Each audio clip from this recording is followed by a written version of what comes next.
my god! Conjun's gonna shut him down. It's a double kill for Jim. Oh my god, Jim! Looking pretty good. It's gonna be a triple kill. Jim comes on fire. Jim comes on fire.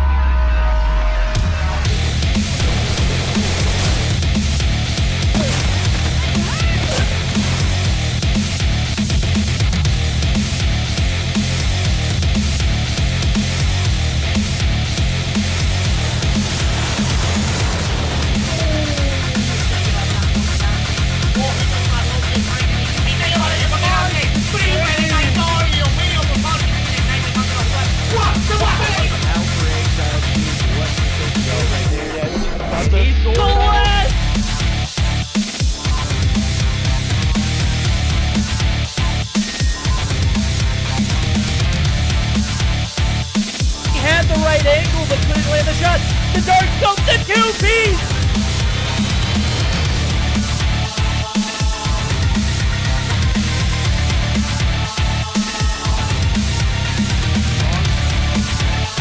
Oh my God!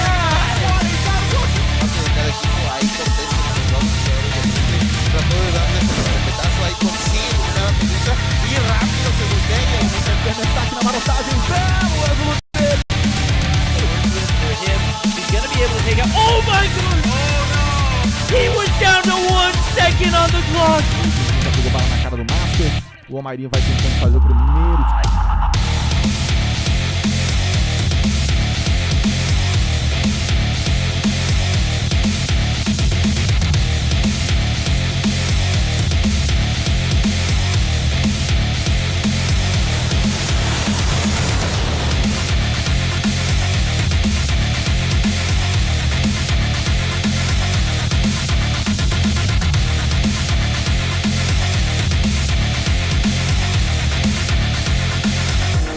A estátua vai tentar o tiro porrada e bomba! Vem! Clutch muito difícil de vencer, mas...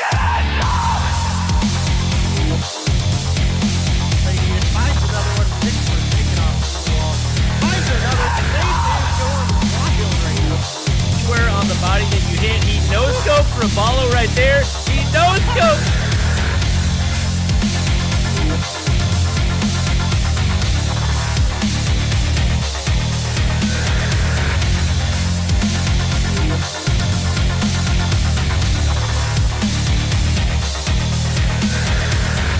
termina eliminando a Jackie, igual queda solamente vivo por parte de repente, consigue la primera baja de Sam, se da cuenta que no se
Ladies and gentlemen, what's good? We are back with another night of Mobile Mayhem. I think this is technically week number 2. I may be mistaken on that one, but we are joined by the one and only Denominate as we are getting ready to hop into some more games tonight. Day, how are you doing? I'm doing pretty good, and I know there's a lot of people that are like, man, the matchups tonight aren't that great, but I gotta tell you, right out the gate, I'm looking super forward to the Explicit versus Arsenal matchup.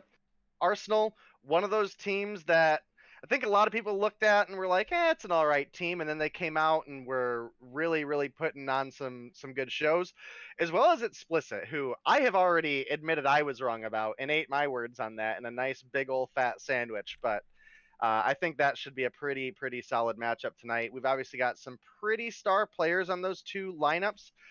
One being Solo from the side of Explicit, as well as Molly and Jingo specifically from Arsenal have been absolutely nuts. Yeah, I think those are two of the teams that, especially in Masters, have surprised a lot of people. Especially, obviously, Arsenal's the team that actually ended up upsetting Mayhem, putting them into one of those tough spots where they had to actually play in the final game for one of those final spots. For those of you who don't know, finals for Masters are going to be happening this weekend on the COD Mobile Esports channel, I believe on Saturday and Sunday. So you guys are definitely going to want to check out that. It's going to be super fun to watch. But yeah, I'm expecting big things out of the Explicit Arsenal matchup. Explicit, another one of those teams making it into the finals, and they performed a lot better. I think they went up against Setsunai in the play-in game earlier this week and pretty much destroyed them. So I'm excited to see how they're gonna perform up against Arsenal. Yeah, absolutely. That should be, in my opinion, probably the best matchup, just based on, like, these are two actually really good teams that are playing against each other. But I do think we have some pretty other good matches tonight that in themselves will be pretty decent. I think there's some potential for Fuse versus Mafia X to be a good match just based on the overall skill level and teamwork of these two teams, as well as potentially Shred It versus F4. I'm willing to bet match 4 tonight, probably a blowout, however. It is going to be Tribe versus Setsunai. Setsunai, a good roster, but Tribe have just been unstoppable this season. Yeah, we are going to go ahead and take a look at the maps and bans for our first matchup before we hop into it. As you guys are going to see right here, we don't have bans on guns anymore, only on operators. So Fuse banning the Sparrow, Mafia X banning the Annihilator. That's going to mean probably primarily death machines in play. Fuse banning, I believe you get to ban entire maps rather than specific map mode combinations. So Fuse banning Crossfire, Mafia X banning Takeoff. So game number 1 is going to be Raid Hardpoint. Game 2, Firing Range Search and Destroy. If we go to a game 3, it is going to be Hackney Yard Domination, which always ends up being a chaotic one. But I believe we do have all of our players loaded in, so we should be good to hop into game number 1 momentarily. Yeah, it looks like we are going to get on into it, and I think both of these teams have a lot of potential, especially with some of the recent pickups. Specifically, Mafia X, I've seen them play in some other tournaments here and there. X-Thug has been a phenomenal player, as well as Foreign really popped off last week as well. However, looking over at the side of Fuse, we have some pretty good sniper talent in 4700, but as well, Fish Boss, a recent pickup, who I was informed by Vague is actually a player that has quite often played with Xset and slash Setsunai. And he really had a fiery performance last stream as well, so got big hopes for this matchup. Right now, however, it is Fuse off the gate, and like I mentioned, Fish Boss already with a 4-piece in the feed. I mean, he's just cooking right now. He's respawn sniping. Reminded me of Tectonic last week right now. Or I guess that was actually in Masters that he did it. Very nearly dropped a sniper nuke in Domination, but 5 kills on the board. You got to think in the S&D, he's going to be a force to be reckoned with as well. We do finally have some time on the hill going in for Mafia X right here, but not really. I guess they'll kind of be able to even it up. Was that a nade that went over top? I believe that was a nade kill going over top. And I'm just a little bit confused right now because 90% of these players I have never seen before. So it is going to take me a second to get a grasp on all the players' names and which teams they play for. But we do have a pretty even start right here, as we do have Mafia X taking a slight lead off the start. Yeah, you're absolutely right. And again, this Mafia X team is actually pretty decent, but they struggle with their consistency. They were one of the top 2 or 3 teams during pretty much all of the Challenger series, leading all the way up until the end, where obviously they were able to get their win and make it into Mobile Mayhem. So definitely exciting to see them here. One thing I'm surprised about so far is Waze has been a really strong member of Fuse, and right now he is sitting down at 0-3, but he does have 35 seconds OBJ time. So already a pretty spicy match between these two teams. we're sitting with less than 10 points between them. I mean, less than 5 at this point between the two teams. So I really think Garage is going to be where one team will start to make a break in the score.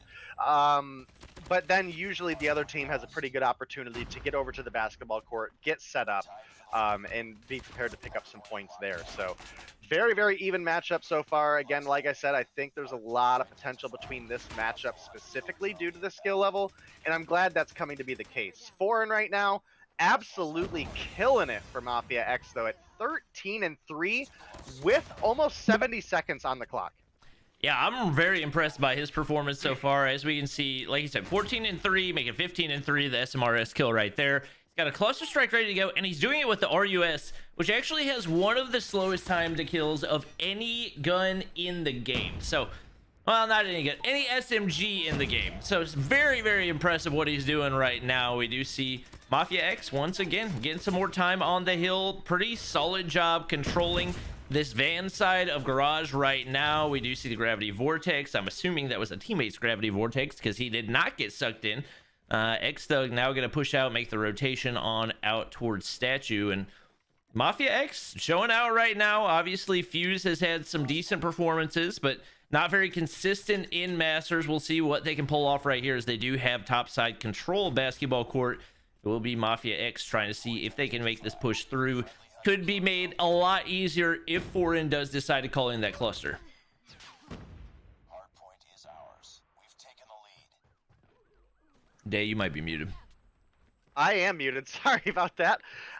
We do have, again, a matchup that's actually boiling down to be pretty solid. And like I said, Garage, a very difficult hard point to break. We'll probably see a team take the advantage there, which we did in Mafia X. And now we're looking at the likes of Fuse, who are fighting over basketball court right now. They have pretty solid control, but they are struggling to maintain it.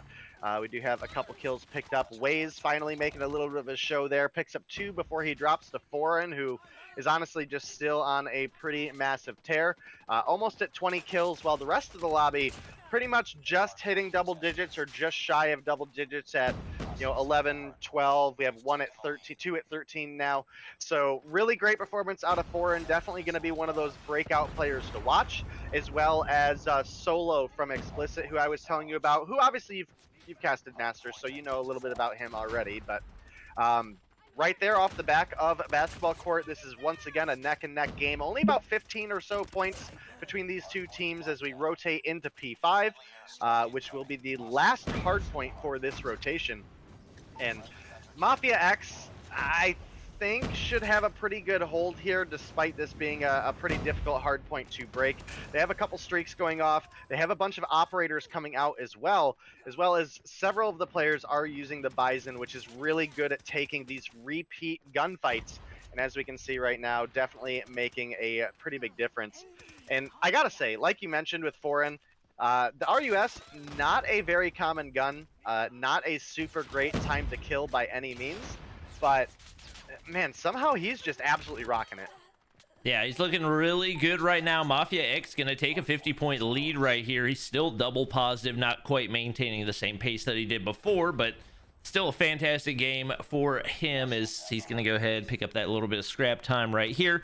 And he already has teammates pushed out, ready to go on P1 right here. Tragedy somehow did not spot him, and he didn't want to take the challenge either. But wow, what a beam. The movement is clean. One player in top laundry, more beams going over top of the head glitch, not able to get the kill, and that is the risk of the gravity spikes, as he does get 1 kill right there. Very easy to dodge in a lot of situations that can actually end up backfiring on you. We do see Reckless up in the top side. Another kill right there, but it's control for Fuse right now, and pretty solid control at that. 3 players set up. Foreign gonna get beamed by 4700 right there. Do get the contest as X-Thug making his way onto the point.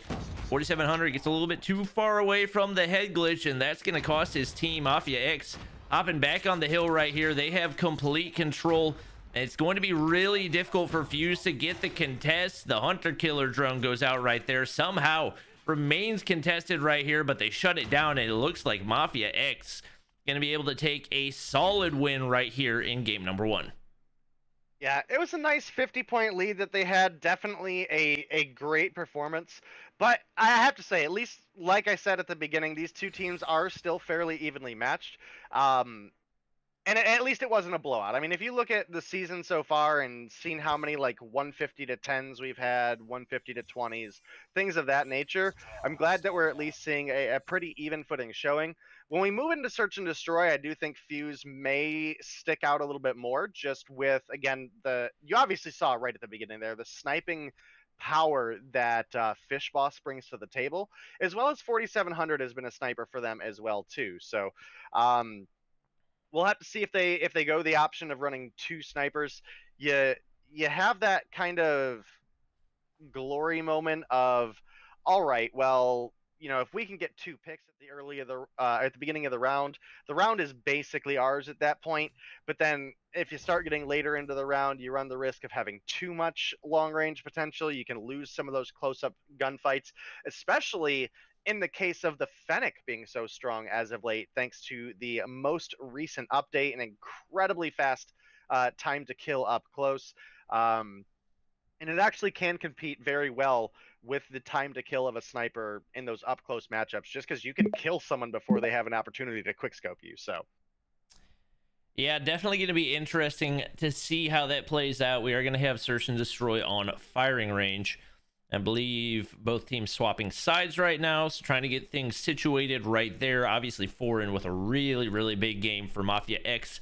I think overall he did finish double positive right there, and in the slaying department in general, Mafia X just seemed to be the more confident team. Obviously, there's a lot of situations where you'll see that kind of flip-flop from Search and Destroy to Respawn, so especially with Fish Boss on the team, seeing what he's able to do with a sniper in his hand, expecting big things out of him in Search and Destroy. Not sure if there's going to be anybody on Mafia X that's going to be able to counter him, but we're also not positive that the Respawn sniping will necessarily convert into success in Search and Destroy, so we'll have to wait and see if there's one map you would really want to have your snipes hitting on. For the sniper, it is going to be firing range, so we'll see what he can get going for them right now, but they definitely need some type of momentum, and he definitely seems like the player to supply it. yeah, just a little bit of backstory to the Mafia X roster here. This is essentially a second Cygnus roster before the rule went in place that you can't have two rosters. And they obviously branched off from there and are under Mafia X, and we know the talent level that Cygnus is used to scouting. And one player to look out for specifically to match up against Fish Boss for sniping in this Search and Destroy, I think no surprise just by the name, we're going to be looking at X-Thug. In the games that I've seen him play, he's been a very, very potent sniper as well. And as the name suggests, I imagine he's probably pretty good friends with S-Thug, who also was a incredible sniping talent, as well as just overall talent. Obviously, S-Thug, our season MVP last season, so. Yep, we do have everybody readied up, so we should be good to go for game number 2 pretty soon right here. For those of you in chat who are asking, I will take a quick look at the schedule. We do have Explicit versus Arsenal for matchup number 2, Shreddit versus F4 for game number 3, and Tribe versus Setsunai for game number 4. So definitely excited to see these. I think Explicit versus Arsenal is going to be the best one to watch. Those, I would say, two underdog teams that ended up making it into the finals weekend for NA Masters. But we do have everybody loaded in and ready to go here for game number 2. Yeah, definitely going to be an exciting one. I'm hoping that Fuse can bounce back with a Search and Destroy win here and push us to a game 3, because again, I think this matchup is actually pretty solid, just flat out in the sense that I think these two teams are pretty evenly matched, but also both have their consistency issues, and that's the biggest thing that I think these two teams struggle with. A big nade off the bat almost takes out Ways and Tragedies, but they will both make it out alive at about a quarter HP, and still a lot of time left here. Obviously, this is round 1 Search and Destroy. 2-minute timers for Search, so these games do go pretty fast, and as the timer boils down, if you're not playing aggressive as the attacker, you can definitely find yourself in a situation where you're the one playing against the clock. Versus if you're able to push up, if you're able to get that plant, boom, all of a sudden down to 45 seconds, where the defense has to make a rotation into you, who's set up for defense. And I gotta say, that's a great opening pick for the side of Fuse. But Reckless iOS answers back quick with a double of his own. And it's going to be a 2-for-1 trade going over to the side of Mafia X. Yeah, he's going to get taken out on the inside of trailer. Does end up getting traded. It is going to be Mafia X still with a man advantage right here. Waze and Vibe trying to clutch up. But you see Vibe kind of stealth walking his way across mid right here. Made a slide, but I don't think he was hurt. So he's actually going to be able to get some decent positioning over on the inside of 10. And right now, everybody for Mafia X pretty content to sit on the inside of trailer. I believe the bomb is in the hands of Waze, so I'm a little bit surprised to see them playing like that. They're going to give up the free plant with not really any concern for allowing it to happen, but we do now see the retake underway. Shinji making his way on over to 10 tires. Vibe finds one right there. Shinji able to get the trade, but it's Waze all by himself left to try to clutch. I think X-Thug may have spotted him. Obviously, the LMG shot's going to give away his location, but still tucked away in a cubby. Not a whole lot of time to work with if you are Mafia X, and he's probably going to get spotted from behind. Shinji, some nice timing right there. Going to be able to take round number 1 just in time to get the defuse. It is going to be Mafia X taking the lead off the start. Yeah, Mafia X been a solid team, showing exactly why they were, again, I think all the way up through challengers, they were pretty much number 2, number 3. So they really fought and earned their spot here. The only team that I would say they consistently struggled against was Operation 34, who we actually don't see in Mobile Mayhem currently. But overall, again, Mafia X was a team of talent scouted by Zygnus, and we know what the Zygnus esports roster is capable of. Another opening pick by Fishboss there. A couple trades going back and forth. This time around, the 2-for-1 is going to go over to the side of Fuse, make it a 3-for-1 as Waze finds the kill onto Shinji as well. And things starting to look a lot better for the side of Fuse. Super interesting to see Foreign still using the RUS and Search and Destroy, a game mode that's even more dependent, I would say, on time to kill. So we'll see if he can make it work. He's 0-1 off the start. We saw Fishboss getting the first blood right there. He's going to find another one. 3 kills now on the board and trying to make a cheeky shot through those slats. But oh my gosh, the respawn sniping definitely converting over to Search and Destroy sniping for him. 4-1 off the start, and we expected he was going to be the X factor for Fuse. It's definitely turned out to be the case, at least in that round, as he has amassed as many kills the entire rest of the team combined, trying to find one across the smoke in mid.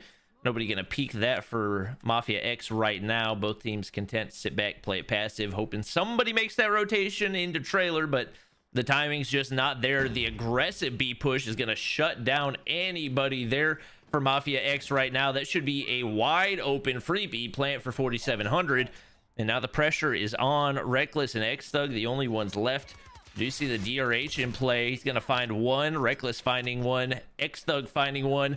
Making this a little bit easier. Knows exactly where Fishboss is going to be, but he's going to actually hit marker. Does get the assist sliding on through. Probably not the ideal time. Did not take the time to regen, but it's going to be a 1v1 right here. Vibe slides the corner, but he can't make it happen. X-Thug's going to be able to win the gunfight right there just in time to get the defuse as well. And a big round going in there for Mafia X. Yeah, these rounds very, very close back and forth. And again, the actual gun skill level of these two teams is very, very similar. I like that you point out that Foreign still on the RUS, which... I mean, time to kill, I think you hit it pretty spot on, right? Time to kill, search and destroy, way, way more important than your comfort. Oh my goodness, Reckless. What on earth just happened? I don't know. Did he just triple collat wallbang? I have no idea. I was not watching any of the snipers right there, but Fishboss sliding on through, making another one happen. Very nearly had the shot onto Hermes 403 on the inside of trailer. He's taking a whole lot of shots trying to make his way out. It's gonna be a 1v1. Everybody's dead now. He fakes the plant twice. He just wants to kill. He said, I don't care about the plant. I want the kill right now. Not able to find Shinji. Shinji's just playing it passive. Not concerned at all with the kill. Trying to play it as strategic as he possibly can. Fish Boss on the rotation all the way over to B. And that's basically going to be a full reset for the 1v1. The bomb has been planted. Yeah, I'm definitely gonna have to watch that that feedback on the stream.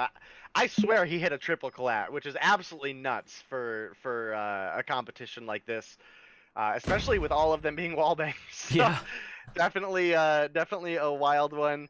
We do have the bomb planted. Fish Boss versus Shinji. 20 seconds on the board, and Fish Boss, great rotation out of him here to really force the opposition to play against the clock. And as we can see there, played it perfect. Finds the quick scope, gets Shinji, ties things up 2-2.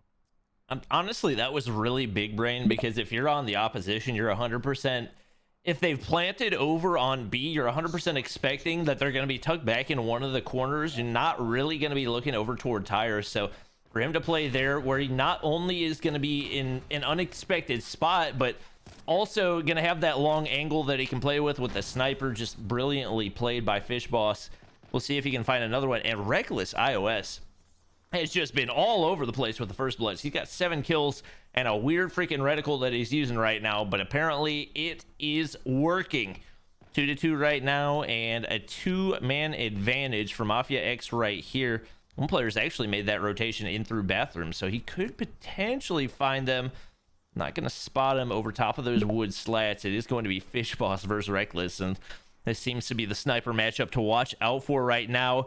He's constantly running back and forth through back bathrooms, but not peeking the angle. Nobody going to get found out quite yet, as this is yet another very, very slow round of search and destroy. Yeah, another slow passive round, and these teams, neither one really finding an edge, so we'll have to see if this starts to shift. I am a little shocked, and maybe it's just because I haven't seen enough of Reckless, but I certainly expected it to be X-Thug coming through with the snipes here. It is going to be Reckless peeking mid, gets picked off by Fish Boss. Hermes with the refrag there. Waze getting a kill onto X-Thug as well, but now it's Vibe alone in a 1 versus 2, and Foreign still alive is not a great sign for him. However, Foreign not doing super hot so far in Search and Destroy. Both Hermes and Foreign are sitting at 1 and 4. Vibe sitting at 3 and 3. He's got about 20 seconds. He's either got to find some kills or he's got to find a plant, but Hermes gonna round the corner, and he's gonna go ahead and grab that one there. Yep, big round going in for Mafia X. We're going to go ahead and flip sides right here. So it is going to be Fuse over on the defensive, and obviously one of the players to watch going to be Fish Boss, making some big plays so far. Obviously Reckless finding a lot of those first bloods as well. Not sure that was the push. That is a free 2-piece right there for Vibe.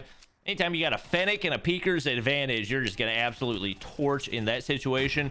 More shots onto Shinji as well, and even with that happening, 2 players going to go ahead and drop for Fuse right here. That's going to push it into a 3v3. Diamond Fennec in the hands of Vibe. Crazy fast time to kill, especially in the close to mid range. But it's going to be a full rotation back toward the A site right here for Mafia X, and they've got full complete control. That should be an easy plant for them, and that's going to put the pressure on. We do have 4,700 on the inside of trailer, and probably gathering some information for his teammates. Bomb goes down right there. Trophy system goes down as well, and 37 seconds for this Fuse team to get the retake. They really, really need this if they're going to have a good chance at pushing this to a game number 3. Vibe making the rotation. Fish Boss trying to find the snipe. Not able to find the first one. Very nearly had the wall bang right there, but couldn't make it happen. Hermes on the back side. Constantly rotating. Can't hit the quick scope right there. That is a big miss and a big win. Couple trades go in, but Vibe's the only one alive for Fuse. He's not going to be able to do anything about it right there. And a big lead starting to form here for Mafia X. Yeah, Mafia starting to take control. There's still a lot of opportunity. The fortunate thing for what we would, I guess in this situation, say like the underdog, even though I don't necessarily consider Fuse to be the underdog just because of how close the matchup is is that you get that fresh reset every round. You may be sitting down 4-2 right now, but we have seen way bigger comebacks before in the past between evenly matched teams. And I think that if Fuse get their heads together, I think they have potential to push us to a game 3 still. They're not down, they're not out. At least not yet, but they need to find some sort of momentum here quick. Fish Boss almost finding a couple wallbang shots there. None of them quite gonna land, but still have everybody alive. And we do have the offense being the side of Mafia X now as we are past the 5th round. So they can kind of dictate the pace of the game. Mafia X can, you know, really pick where they want to send the team, but right now they are playing it super passive. I think they're worried about just how potent Fish Boss has been at picking players off early on. Oh, he saw him! And there's going to be the jump shot. Finds Reckless. That's a huge pick for the side of Fuse. And Reckless actually saw him on the opposite side, but obviously on the jump, the peeker's advantage is going to go to the jumper. They don't realize there's somebody in the inside of Treehouse. This could be disastrous. They find one right there. Vibe finds one. Can he find number 2? It's not going to go through. Missed a couple too many, but he jumps out. He finds one right there. Finds another. There's still another player, but Shinji gets the refrag, but he's got 3 players remaining right here for Fuse that he's got to take out. Trying to reposition, moves back to the backside. Fish Boss with the sniper, but he's gonna be able to hit it. The quick scope is clean. Big round going in for Fuse to move it to 4-3. Yeah, big clutch by specifically Fish Boss and Vibe there. Fish Boss with that opening pick on Reckless, who has been honestly one of the biggest threats on the side of Mafia X is Search and Destroy. He's their main sniper right now. He's sitting at 7-7, and that's a, well, I guess X-Thug again pulling out the sniper where he can, finds a kill. And Reckless has actually put the sniper away. And I guess given the results of the last couple rounds, that's not super surprising. 4700 is going to find him with a sniper. Foreign gets the trade. It is going to be a man advantage right here, as we do have Mafia X still trying to reassess the situation. They have pushed all the way down to the B site right here, and nobody on site right now for Fuse, so that should be an easy plant for them. Not sure if that nade throw is super necessary, as they're going to have some going over top, and obviously pressure is on. We do still have some snipers in play. We've seen 4700 make a couple big plays so far. Not going to hit that quick scope right there, but still got 3 players to work with. Players in that side cubby. Foreign going to find one right there, and that's a must-have for 4700. That will likely seal their fate. Another shot going to be missed right there. Foreign slides underneath. A big round goes in for Mafia X. They are 1 round away from closing this out in a 2-0. Yeah, Mafia X looking great, showing the work that they've put in, and I'm definitely liking that we're seeing overall more consistency for them, because that's one of the biggest things I've harped on for this team, is the consistency is just not always there. X-Thug, you gotta hit that shot though, man. That one's a must.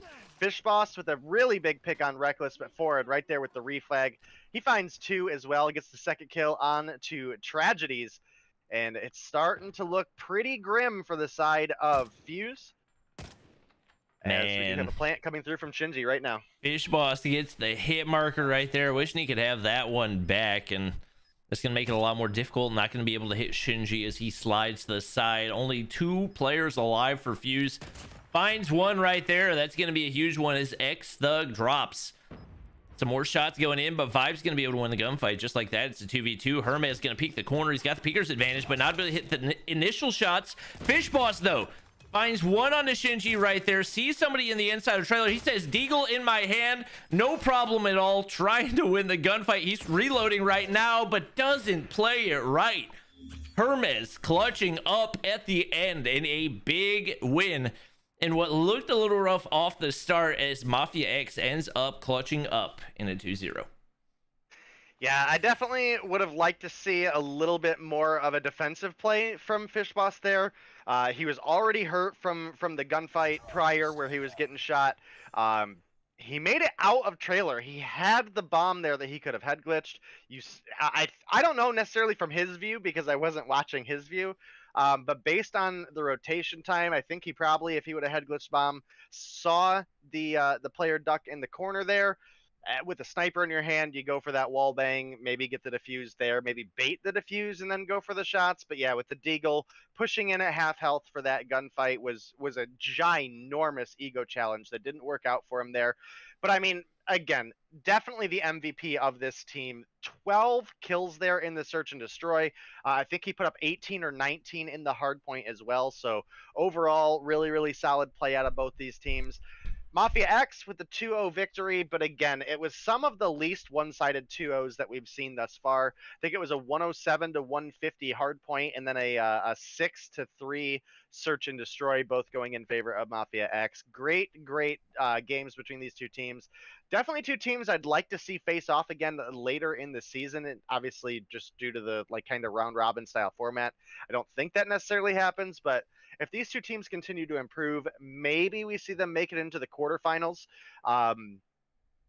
We talked about it a little bit on the spawn on Monday, Bobby, me and Zim and Image actually, that if you look at NA looks really rough right now. NA, you're looking, hey, there's like a top 1 or 2 teams, or even, you consider maybe a top 4, and then it falls off pretty heavy from there. But there's a lot of really good talent in NA that's just flat out underaged right now as well. So I think in the next upcoming seasons, we probably see 2 or 3 more top competing teams come in. But as well, some of these other teams, I mean, there's some really big star players on these rosters. Fish Boss, Vibe, Foreign, X Thug, Reckless even. So there is talent there, just maybe the rosters aren't as sorted out as we would like to see. So I'm excited about the later stages of the season, especially with so much scattered talent really bringing a lot of teams up, really bringing out the potential. And I think there's a lot of time for these teams that haven't been together as long as teams, for example, like Tribe or Mayhem, where we may see these teams that are looking right now like, this is a 5th, 6th, 7th place team. They might start fighting for that 4 or 3 if they continue to improve. Yeah, and I think right now, at least on the master side of things, NA is not looking as bad. I think in Mobile Mayhem, it's not quite as well represented because we don't necessarily see all of those top 5 teams in play. So I believe Truly and XRK elected to not play in Mobile Mayhem just because they didn't have the time and scheduling in order to actually do so. But right now, I would say Arsenal probably on an average day isn't going to beat NYSL Mayhem, but they were able to do it because Little B was out, the team having scheduling issues and everything else. I think the fact that they were even able to do it in a best of 5 shows that they are one of those top 5 teams. And that was something I predicted at the beginning of the day, is that whenever they did beat NYSL Mayhem, this is a super talented roster. You see Molly used to be on Mayhem, Asta formerly for I believe Seminole, or maybe formerly of Arsenal. I don't know. Did Arsenal used to be a team as well? Yeah. I think he played on Hammers, Arsenal previously. Skill previously. Vexet, Jingo. Was he on Zygnus? Jingo was on Zygnus, yes. Yeah, so obviously a lot of super experienced players from a number of different teams that have had a lot of success. There's a ton of talent right here.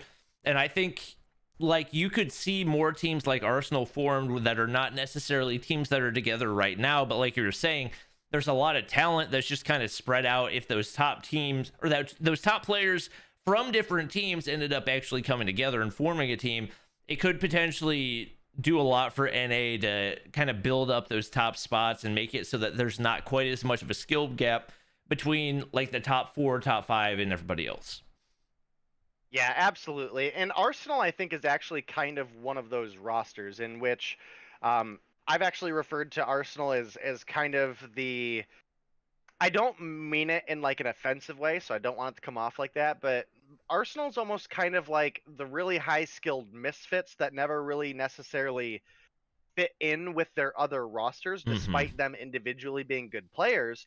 And I definitely still think there's a lot of synergy and teamwork that needs to be built on the Arsenal roster, but they all do actually play really, really well together. So I have a lot of really high expectations for Arsenal, but I think Explicit is another really fantastic team as well that I think a lot of people were sleeping on. Like, I knew Eludify was good, I knew Modzy was good, but I didn't expect some of these other players that we haven't seen before to necessarily come through with the level of energy that they did.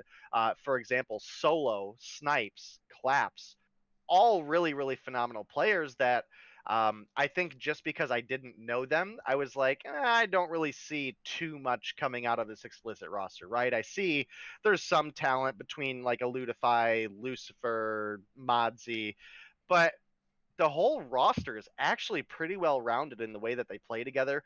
They're a surprisingly aggressive team, and with the current meta, that works out really, really well for them. So, Solo for one has been just this absolutely cracked player in just flat out honesty, and I think a lot of that is due to he is so good with the Fennec, and it really suits his aggressive play style. And he's going to be my player to watch for Explicit here, as well as actually Jingo, going to be my player to watch for the side of Arsenal as well. Yeah, I was pretty impressed by Explicit. Especially in the Masters matchup on Monday, I didn't expect a ton out of them. I think that's partially just because I knew who a lot of the players on Setsunai were, and I didn't really know a ton of the players over on Explicit, but they just seemed to work so well together. It wasn't like there was one player that was completely carrying the team and everybody else was kind of getting dragged along. But in the respawns and the search and destroy, they seem to work very well together, which is honestly kind of how I see this Arsenal team as well. Not necessarily players that have been together for a long time, but I think rosters like this that do end up having success together can end up having that success in the long run as well. I think that's what we see for teams like NYSL Mayhem and Tribe right now. Those rosters have been together for a really long time. Obviously, Tribe not together quite as long as Marshy and Bolu, the only remaining members of their NA championship team. But I think one really big improvement we've seen is Band, who was, I think we would say he was a good player whenever he was on Nova Invictus, but since joining Tribe has become just an absolutely cracked player. I think that's something that you tend to see out of some of these guys who are used to being role players before, but have the opportunity to maybe be a star player. So I'm excited to see what these guys can do. We do have everybody readied up, so we should be good to hop into game number one. It is going to be Hardpoint on Hackney Yard. I'll run through the maps and bans real quick. Hardpoint Hackney Yard game number 1, Firing Range Search and Destroy game number 2, Domination Standoff game number 3, Sparrow and Annihilator ban on Summit and on Crossfire as well. And we are good to go, hopping in to game number 1. Yeah, definitely should be a pretty exciting one. Again, I think these two teams not only have the potential to really give us a good showing and possibly go to game 3, but I think this matchup specifically is the one I would like to see the most go to game 3. So I at least have the ones here tonight, right? So right now, though, man, it is Explicit out the gate, just absolutely filling up the feed. Jingo, the only player so far on the side of Arsenal to have picked up a kill. Yeah, and a little bit of an unusual. Oh my gosh. Between Modzy and Snipes right now, Snipes with a really unusual approach on this first hard point. He's sitting on the inside of P2 just trying to see who he can land shots on, and he's got 4 kills doing so. So that's not something we'll typically see, but especially given how important P2 is, how difficult it is to break, this actually worked out really, really well off the start for Explicit, and could set them up really well for P2 right here. Obviously giving up a little bit of that scrap time, but 35 points on the first hill, alongside him finding 4, Modzy finding 6, Dehanita finding 5 right there. And there's 2 players over on Arsenal that have yet to find a kill. Asta and Skill really struggling right now, as it seems to be going all the way of Explicit. Yeah, Explicit, again, this is a team that I slept on pretty heavily and openly ate my words and admitted I was wrong, and they're continuing with a pretty big performance here as well. It's only P2, but they are sitting up with a almost 40-point lead at this point. And again, the Fennec, a really, really strong weapon in this current meta, And a lot of the players on the side of Explicit opting to use it. One that I'm actually a little shocked is Solo, who I actually just sent you over the interview that we had with him, which unfortunately didn't get fully edited. You'll have to like find a spot in the middle to pause it at. But the Fennec, he said, has been one of his favorite guns for a long time and was really excited about the buffs that it got. And I have to say, I imagine the reason he's not using it here is probably because, well, basically the rest of the team is, and he's probably opting to go with the Bison just so that the team has a little bit more range versatility as opposed to just up close. But they have been absolutely shredding the kill feed. Car explosion there, taking down Veteran, and Explicit looking great right now, man. Yeah, right now looking at the kill counts, I mean, it is just all Explicit right now. You can see a couple players try. Molly, I feel bad for Molly right now. 9 and 4, not having a bad game at all, and using the LK, which is not necessarily off meta, but not a crazy time to kill. I think he actually got a hit marker with the trophy system right there. Does end up getting taken out, as it is just a full-on push right there for Explicit, and Solo on the top side going to be able to get a crucial kill to allow them to continue to build up that time. 70-point lead right here. This is a team that most people had not really heard of coming into Masters, coming into Mobile Mayhem, but they are looking really solid right now. Solid setup for P4 right here. A big kill going to come in. Death Machine is going to drop off for Arsenal. They find themselves down 65 points. Good setup right here for Modzy. They got somebody in the top side as well. Not going to be able to win that gunfight on the bottom side. Once again, it is going to be Molly making the plays. The only player finding anything right now for Arsenal. 14 and 7 off the start. Having a phenomenal game, but just not getting enough help from the teammates. And they're going to need somebody else to start turning things up if they're going to have a shot at making this comeback. Yeah, and man, again, I continue to just underestimate what Explicit really bring to the table here. This is a roster that, again, I think everybody slept on, and they've come and really proven that they're a force to be reckoned with. Lucifer finds a big triple with the equalizers there, and that is going to help them secure the point. I think Arsenal was able to get the contest there, so there's not going to be a closeout on that hard point, but being within 10 points on the side of Explicit here is pretty huge. And perhaps a little bit of a spoiler for the interview with Solo from Explicit. He specifically thinks his team is a stronger search and destroy team, and his team actually favors long matchups because they don't think any team can really beat them in search and destroy. So pretty impressive hardpoint performance in the 150-67 win over Arsenal here. And the thing you guys got to keep in mind, this is the Arsenal team that beat NYSL Mayhem in a best of 5. Obviously, they were without Little B, but they really went toe-to-toe in both the search and destroy and the respawns. To see a team like Explicit, who I would say has been relatively unheard of coming into Masters, coming into Mobile Mayhem, for them to dominate like that is extremely impressive, and definitely gets my hopes up for the future of NA Mobile Mayhem, as we really didn't think there was a ton of super competitive teams. They just came out absolutely frying. Looking at Loose for 23 and 8, nearly triple positive right there. Modzy 14 and 9, Dayanita 16 and 12. Everybody on the team going positive. Big struggles for Jingo, for Asta, for Skill. They're going to need to bounce back big time in the search and destroy if they're going to have a shot. And with the way that game number 1 went, I don't know if they're going to be able to do it. Yeah, it's definitely a pretty difficult one. That was a hard loss, and I'm actually pretty surprised. Solo has been the player on Explicit that has top fragged, I think, in every single game that I've watched from them. And he had a pretty slow performance here.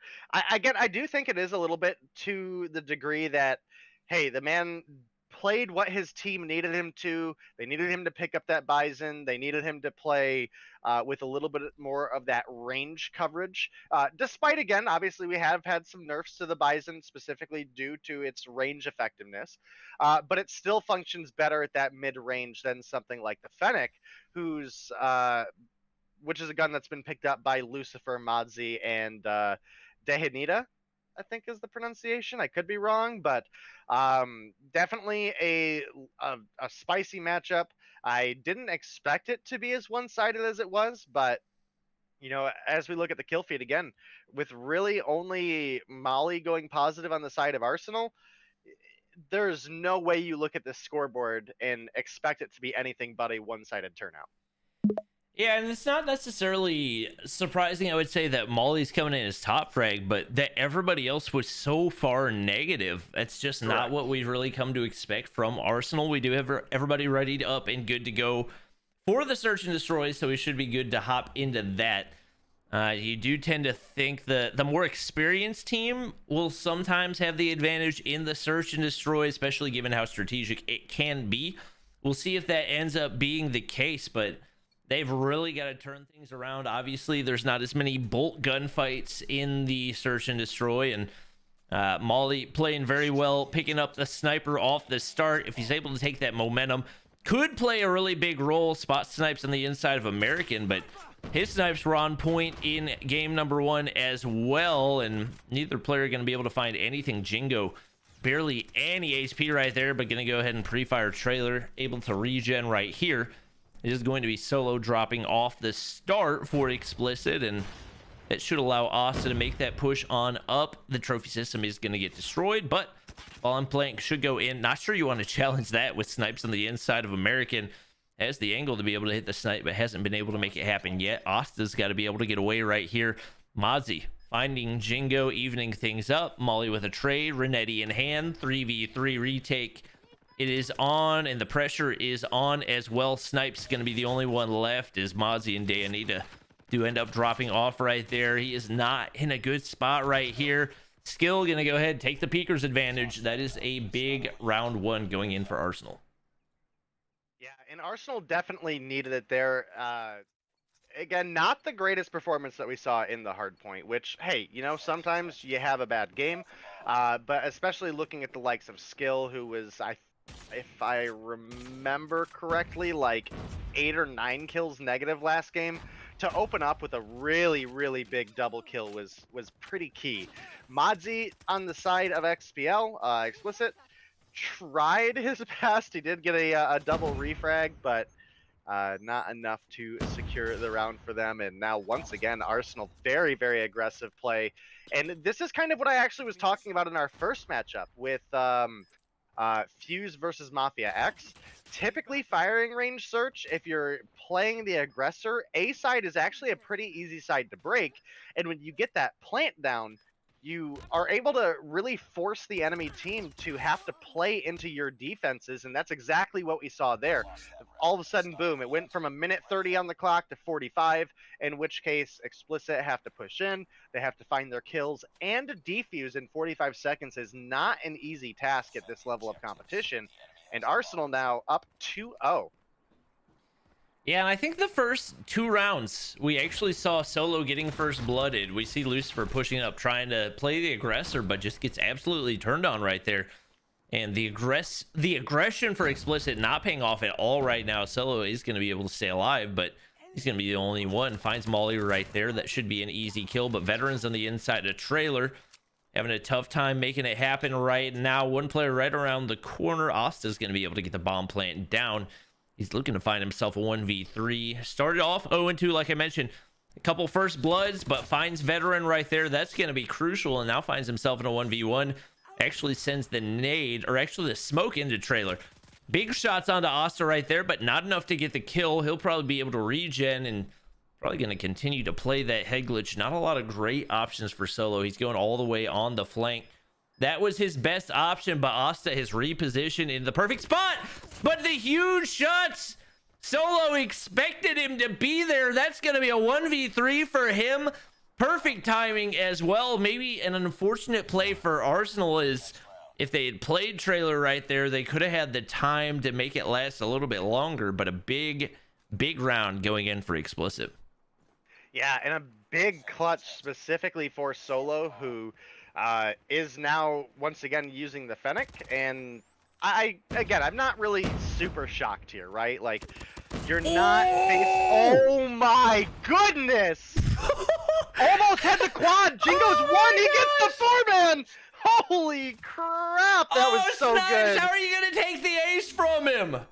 Oh my gosh, I mean, and that just goes to show you how strong the Fennec is right now. He only needed like half of a clip to take out 3 players, slid the corner, didn't even reload, took out the 4th person right there. Oh my gosh, what a play from Solo. That was absolutely giant. I hope somebody in the chat clips that one, because that one needs to make it onto the social media somewhere. And man, it was like Explicit really flipped a switch. Arsenal were super aggressive at pushing up the A side. Explicit didn't seem to have an answer for it. But then, man, as soon as round 3 started, they came through with a giant fire. Solo with 8 kills on the board. But for Molly's sake here, Solo and Snipes are down. So that makes it feel like a little bit more doable of a experience. We do have Lucifer with the Bison, Modzi with the Fennec, and Dihanata with the Bison out as well. So I think the most potent player that he has to worry about is specifically Mod. How did that double Deagle tap not kill? No! I think he flicked to the left and missed the shot right there. That should have been such an easy kill. I mean, he hit the first shot so cleanly, you would assume he'd just place the second shot in the exact same place, but unfortunate for Molly and everybody crossing through bathrooms right there. No kills going to be found on the initial cross. Obviously, Explicit with all the momentum right now. Trades come in. Asa's gonna drop. Solo is out. That's really good for Arsenal. Unfortunate timing for Snipes right there, is it's going to be Lucifer all by himself. And wow, things get shut down really quickly right there for Explicit. Is I believe that was 3 rounds in a row going their way, but Solo dropping early definitely hit them hard, as the flip of sides off the start at least looking to go in favor of Arsenal. Yeah, Molly was really in a pretty uncontested spot there. I mean, it's a real common sniper position, especially for defense on firing range, but just not a single person looked into the window to contest him. He posted up, found a double kill, and both of those kills actually saved his teammates. So really solid plays out of them. As I'm hyping him up, he misses the easy one in front of him though, so not the most ideal situation. But hey, he's gonna find the pick on the Modzi, who is going for the plant there, and he's definitely got the call out for his team on Hinata being on bomb here. Frag not quite gonna make it where he wants, and now it's a little bit of a waiting game, because Hinata knows, hey, if I peek up here, I'm probably a dead man. But with skill rotating in, he's gonna have to. And he like peeked it anyway. He didn't really have a whole lot of options. He's gonna be Snipes all by himself. The bomb's down, but might not really be doing a whole lot for him. Us is going to be able to take him out right there. Arsenal was just in complete control of that round the entire time. Obviously, the bomb plant able to go down, but things falling apart so quickly. The snipes finally starting to land over on Arsenal, and the momentum really disappearing for Explicit as they lose back-to-back rounds. Look at the KDs. You need something out of Lucifer. He was your top fragger in the respawns, and right now he's only got 1 kill in the search and destroy. Solo. Do we have a hit marker? Barely made it away. Yeah, Molly got a hit marker through the wall and through the smoke. Yeah, we've had, I would say, some questionable plays for Explicit, just getting really aggressive across mid. There's one time we saw Lucifer try to climb up into tower, which obviously, if it works, can pay off, but it's an extremely risky move. They didn't have any smokes in play. It backfired on him pretty quickly. They lose another player off the start right there.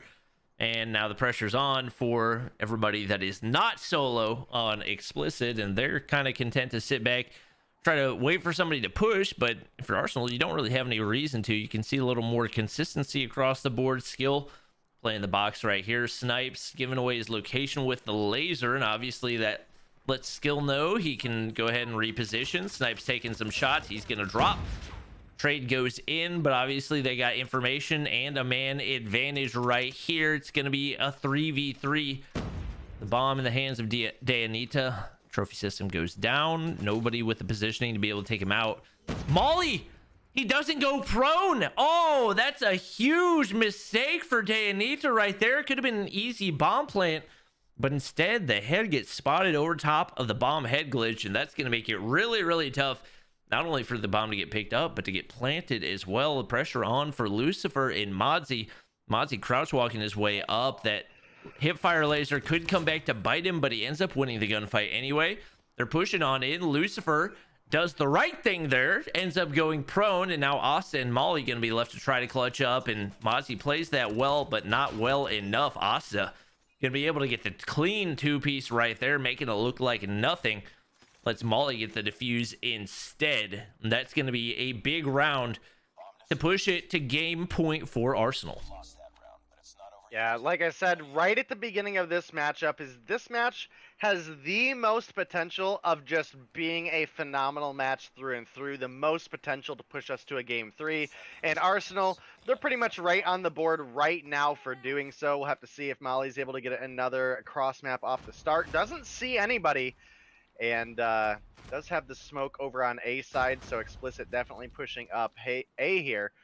And with the bomb plant coming through, Dihanata, I gotta imagine, man, like Dihanata does get picked off by Jingo there to stop the plant, but 3 rounds in a row challenged the head glitch on bomb against Molly standing up. It didn't work out, so we definitely saw the crouch coming through there, but team not necessarily having his back, and I'm not sure whose smoke that was, but that smoke almost, if it was a explicit smoke, almost might have been the reason that Dihanata didn't get any support from the team there, as Jingo pushed right up. Jingo yoinked the kill and stopped that push. It's now solo in a 2 versus 1. Can he find the kills onto Veteran and onto Molly? We'll have to see. He's in a bit of a bind here. He's got a minute, and bomb is down on A site, and Arsenal know that, and there's the defense coming from Veteran. And the 6-3 round is going to come through for Arsenal. They're going to push us to a game 3, which is a really thankful sign of life from North America here in the competition. And again, I think these two teams are absolutely fantastic. Arsenal, as we've mentioned before, yeah, Little B wasn't there, but this was a team that beat NYSL Mayhem, and yeah, you can consider the fact that Little B wasn't there, but you know there was still a lot of powerhouse players playing on the side of NYSL. You know, going toe to toe against players like Tech and Saxy is not necessarily an easy feat, especially for a new roster coming together. So Arsenal answering back in a big way. They push us to game 3, and Explicit. I don't want to say shocked, but Solo specifically said that Search and Destroy is their game mode, that they can beat any of these teams in Search and Destroy. And, you know, of course, you can have an off day here, but Arsenal looked so much stronger in their rotations there than the side of Explicit did. Yeah, and I feel like a lot of it came down to consistency. Look, everybody over on Arsenal was within 2 kills of each other. You had 7, 8, 8, 7, 6. And over on Explicit, it was pretty spread out from 10 all the way down to 2. Feels like Lucifer may have came in a little bit overconfident from the respawns, tried to play it aggressive. Like he wouldn't have respawned, obviously being in Search and Destroy. The opposing team was set up a little bit better than they might have been for a respawn, and it came back to bite him right there. So I'm excited to see what this next respawn has in store for us. Definitely expecting Explicit to have the advantage, but also at the same time, the momentum to a certain degree in the hands of Arsenal right there, and looking a little bit more consistent. It's going to be domination standoff for the map mode combo, and that one can really go any type of way. So I'm excited to see what these two teams have for us as we get ready to hop into, I believe this is the first game 3 that I've casted in this season of Mobile Mayhem. Yeah, for sure. I think the ones that you've casted, but I think we might have had, this might be like a second game 3. I can actually pull it up real quick. I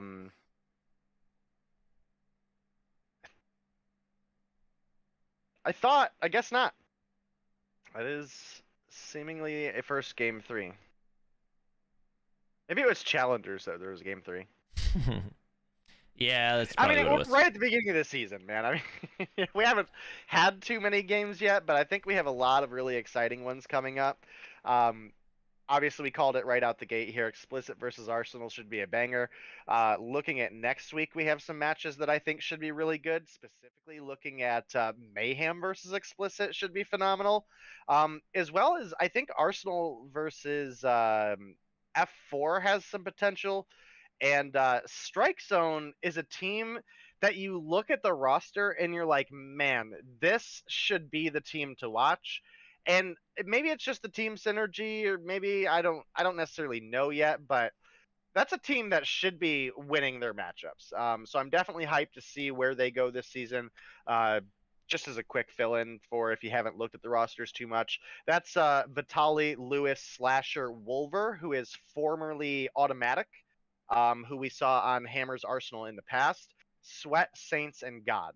So that roster screams talent, but they just haven't necessarily been able to bring it to the table yet. Yep, we do have everybody ready up and good to go. So we'll go ahead and hop into the standoff domination right here.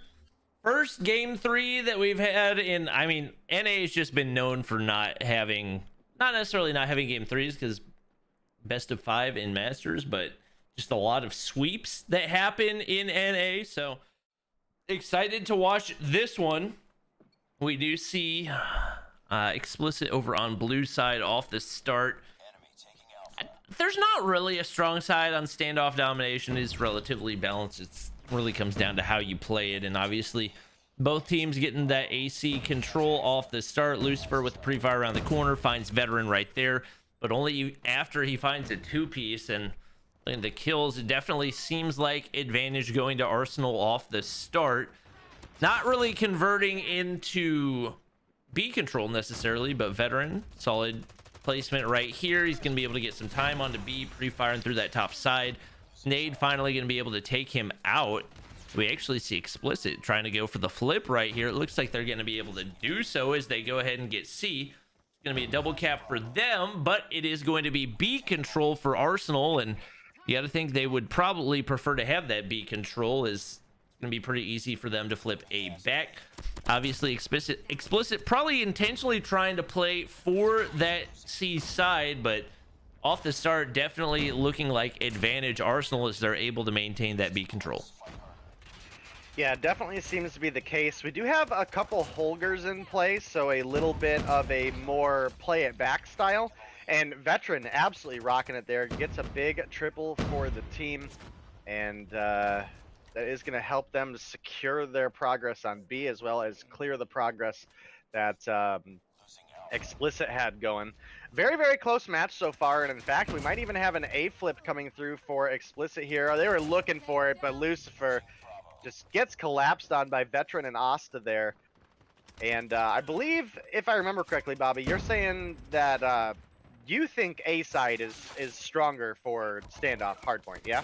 I mean, typically I do, just because I feel like there's more angles that you can hold from blue side, but it seems like a very intentional flip that Explicit went and took C side, so I'm not really sure how to feel about it right now.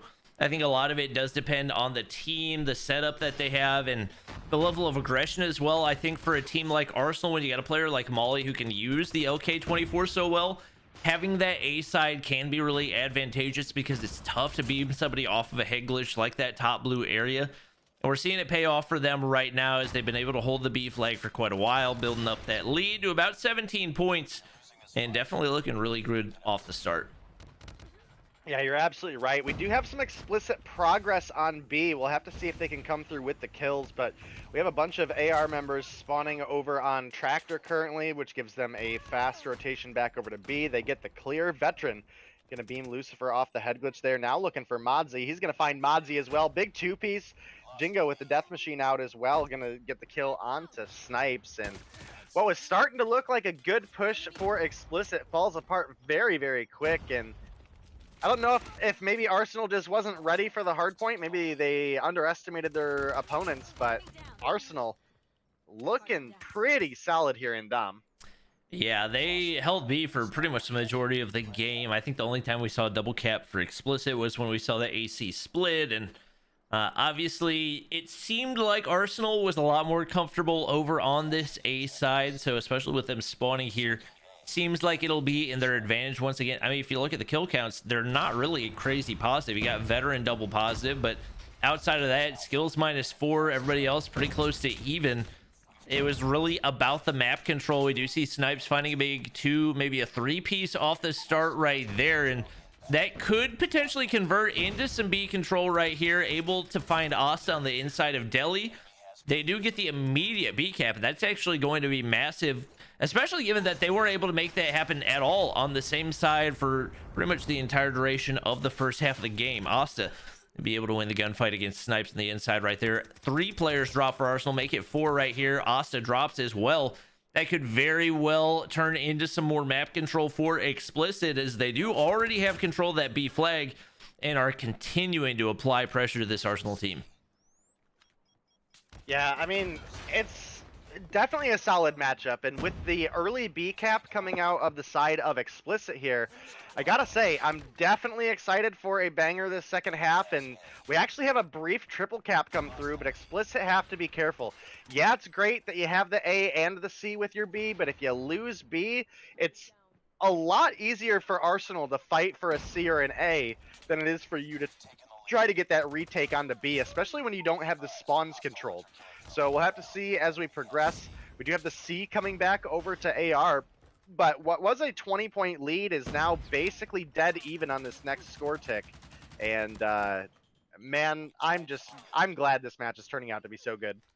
Yeah, and it really looked like they were risking something right there, but they were able to hold that triple cap pretty solidly for a few seconds, and obviously that helped the comeback a lot, as they really don't give up any progress over on B either. So Explicit looking really good right there. Snipes double positive, obviously known for his snipes, but pulling at the Bison and doing just as well with it. I think he heard Asa, but didn't quite know the right location. He's going to see him spotted out right there.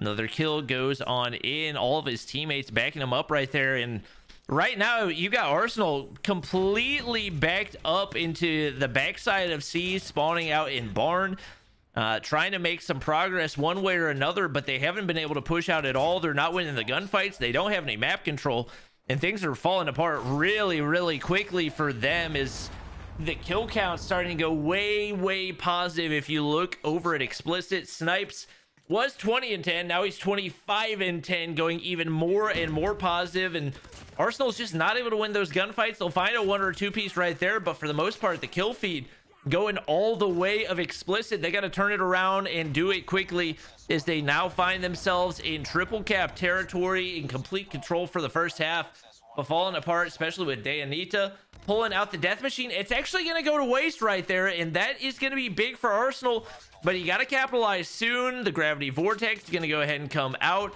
Can't really find anybody, gets shut down, and that will likely signal the end of the game. Doesn't seem like Arsenal has the map control to be able to make the triple cap happen right here, not even to get the double cap in their favor. And wow, what a turnaround for Explicit, who couldn't find any momentum in the first half. They dominated half number 2. Mozzie going to be able to win that one. Death Machine comes out as well. Some kills go in for Arsenal, but it's not going to be enough, as Explicit closes things out in a 2-1 victory. What a crazy good series between these two teams. And, you know, super big kudos going over to the side of Explicit. For the most part, I mean, we do have a couple players that we've seen before, but this is a roster that is largely consisting of rookies that are just absolutely, absolutely phenomenal players, versus Arsenal, who's kind of again, as I mentioned earlier, kind of the return of the misfits, the really good players from other rosters that maybe just never fit in. They've came together, and they undoubtedly have a really strong roster themselves. So I think Explicit is, again, that team that people slept on, and they continue to climb, and they continue to improve, and they continue to impress me over and over again. Specifically, again, Solo, really just a huge, huge standout player this season. I've kind of compared him a little bit to, like, a washy style player in the, hey, this guy was never really seen in the competitive scene before, but he just came out of nowhere and blew everybody's socks off and continues to do so. Ends up top fragging and being the MVP here. Not the most flag caps on his team, but still 4 is right dead in the center, with the rest of his team having 2, 2, 3, and 6. So objective plays, really good slaying power, 28 and 15 there. You look over at the opposition, Arsenal. The first half looked so great for them. They were ahead in the kills, they were ahead in map control, and everything just fell apart the second half. And it's hard to really say if that's necessarily Arsenal played bad or if Explicit just adapted to the way that Arsenal was playing that domination. So huge game between these two teams. I'm glad that all of these games were really solid. The hard point was definitely a little bit more one-sided, but the search and destroy every single round was exciting, back and forth all the way through, as well as then the domination here, where again we had Arsenal leading and a big comeback for Explicit. Yeah, if you look at the objectives, like, for the most part, it was kind of a blowout in regards to actual flags cap, but that's just because Explicit did such a good job of actually holding that B side for the entirety of the second half and even maintaining that triple cap for as long as they did at the start. I think that really flipped the momentum, and once some of those score streaks and operators started to snowball, there's just nothing Arsenal could do to come back. They lost the map control. And after that, they were just scrambling to try to find something really beautifully played for Explicit. We are going to have an interview with Jingo of Arsenal, so we'll go ahead and switch on over to that. And after that, it's a little long, so if you we'll chop it in decide you half. want to pause it. Yeah. Next matchup is going to be Shreddit versus F4, so we'll take a look at that one after we come back from the interview, and by that time, we'll get into the second half of the night. Hey guys, and welcome to another player interview. I think this is actually our first of this Mobile Mayhem season. I am Denominate, obviously, caster of Mobile Mayhem, and today we have really one of the star breakout players of this season, and that is going to be Solo from Explicit. It was a team that I really slept on at the beginning, but after watching their performances in both Masters as well as Mobile Mayhem, they are a team that has grown on me very quick. So Solo, thank you for being here for the interview today. How are you doing? I'm doing good. Thank you for having me. Hey, no problem at all. Like I said, you guys have been looking absolutely fantastic so far. I mean, I said it myself on broadcast the other day that, you know, I slept on Explicit big time. You know, both in the Setsunai matchup, I really had big hopes for Setsunai at that point in time, but you know, obviously you guys just had a little bit more give, and I was really impressed. You know, again, specifically with your performance. I think one of the games you dropped like 18 kills in the first like 2 or 3 minutes. I was super impressed. So yeah, the team's looking great. Why don't you let us know a little bit about the team, how you guys got together, and kind of your guys' expectations for yourselves this season. So we are a recently put together team. We did a merger with Front Row, which is a team that recently disbanded. We picked up like Eludify, Claps, a couple other players. So definitely new kids on the block. So the underdog vibes that we've been getting, I'm definitely not opposed to. I really do like our team. As far as expectations goes, I don't think a single person on my team is shooting for second place. We definitely want to perform well. We've had the chance to perform and make it to Masters playoffs, so we do want to try our best to make sure that we really leave our mark. I think that we have a very unique opportunity to really just put ourselves out there into the scene. A lot of our players are unknown, myself included. So I definitely think that this is, if we don't win a lot, it's definitely a unique opportunity to get our names out there, to really put ourselves and really cement ourselves in the scene. So I'm really looking forward to it. Yeah, absolutely, and that's huge for you guys. And the roster, I knew there was talent on the roster, but as you mentioned, you were a lesser known player, at least as far as the competitive scene went.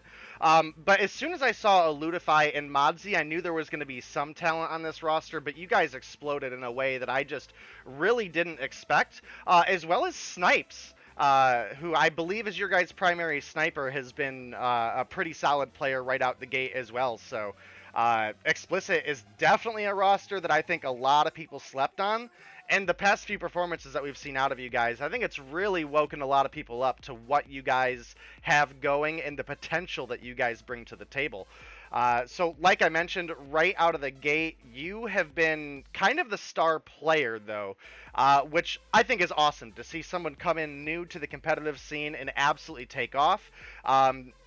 Similar players being Washi during one of our last 2 seasons of Mobile Mayhem was kind of that new guy to the scene that nobody really expected to be as good as he was. And I feel like you're right up there in that role this time around. I mean, I don't necessarily consider either of the 2 teams that you guys have faced off on camera against to be really pushover teams, and you guys had, again, just a phenomenal experience. So, what has gone into your practice going to, for example, like the competitive scene compared to just playing ranked?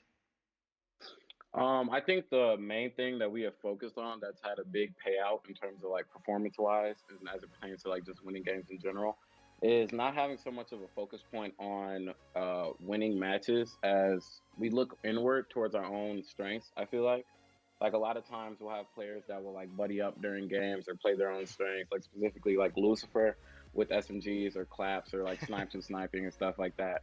I think that as we kind of play to each other's strengths versus like trying to cater our own performance to teams that we'd be going against, which I think is very like pacing wise. It specifically helped us in like the Setsunai game where we play to our strengths and don't let the pace of the game go towards the other team. I think it's had a very good, it's helped us balance out a lot, especially against teams like Setsunai who have players like Moralto who have been playing comp for so long that they don't make mistakes that a lot of times will capitalize on. And so I think that as a whole, just playing to our own strengths and not letting the pace of the game go towards teams that are far more established, I think has helped us have the games or upsets that we've had with players like Setsunai and stuff like that. Yeah, and I actually, like that you definitely point out the strengths of your team there between, Snipes obviously being your primary sniper versus Lucifer. Kind of in a similar role to you being a very aggressive SMG player, and I think that's actually a really good transition point into kind of the next topic here. In a big discussion in the competitive scene has been the current meta versus like the meta that the Masters is played on, and they're actually almost kind of similar at this point, despite Masters being a couple old. And one of the specific points being is, well, yeah, we've lost kind of the overall raw power of what was the QXR, but we just recently had massive buffs to the Fennec, which I know is a gun that you've picked up and done really well with. Again, that aggressive playstyle that you guys have, especially together, I was very impressed with just your guys' kind of coordinated rotations as a newer team. And I think, for me at least, I think the submachine gun meta favors your guys' playstyle quite a bit, but definitely go into a little bit more on, is the Fennec just a gun for now, or are you really an AR player at heart, or do you want to be a sniper, or, whatever it may be? Yeah. It's funny you should say that because I remember, I forget what season it was, but a couple seasons ago, the meta was like decently viable, especially if like you're playing on the point or up and close and personal. But it was one of my specific favorite guns. So I was just over the moon to see that it was getting a buff when it first came out, and even more so when I found out that it's actually meta. So I definitely enjoy the current meta. But as far as it pertains to like the Masters meta, I've talked to a lot of players in Masters, and they've all said pretty much the same thing, that we would like an update. But since that's not coming anytime soon, the PP is still interesting. It's just that we can't really practice the Masters meta anymore, which is unfortunate because we have to play on global for the most part, which is probably the only thing I'd say that I dislike about the Masters meta. But, the QXR being what it is just a pretty dominant weapon, especially the PP has been around for since it came out. So it's not too different in all honesty, but I definitely would have liked to see the Fennec, which I'm just so partial to at the moment, be in the Masters meta. Yeah, I definitely hope we do get a Masters update at some point. It doesn't make a lot of sense for the teams there, at least, to like really be practicing something that's irrelevant moving forward. But yeah, like you mentioned, the Bison, also another gun that's in the Masters meta. Still viable now, but not quite the dominating force that it once was. Obviously, we've had a couple nerfs to things like its effective damage range, whether it be through attachments or just the raw gun stats as well. So that has been definitely a big change, something we still see here and there in the meta.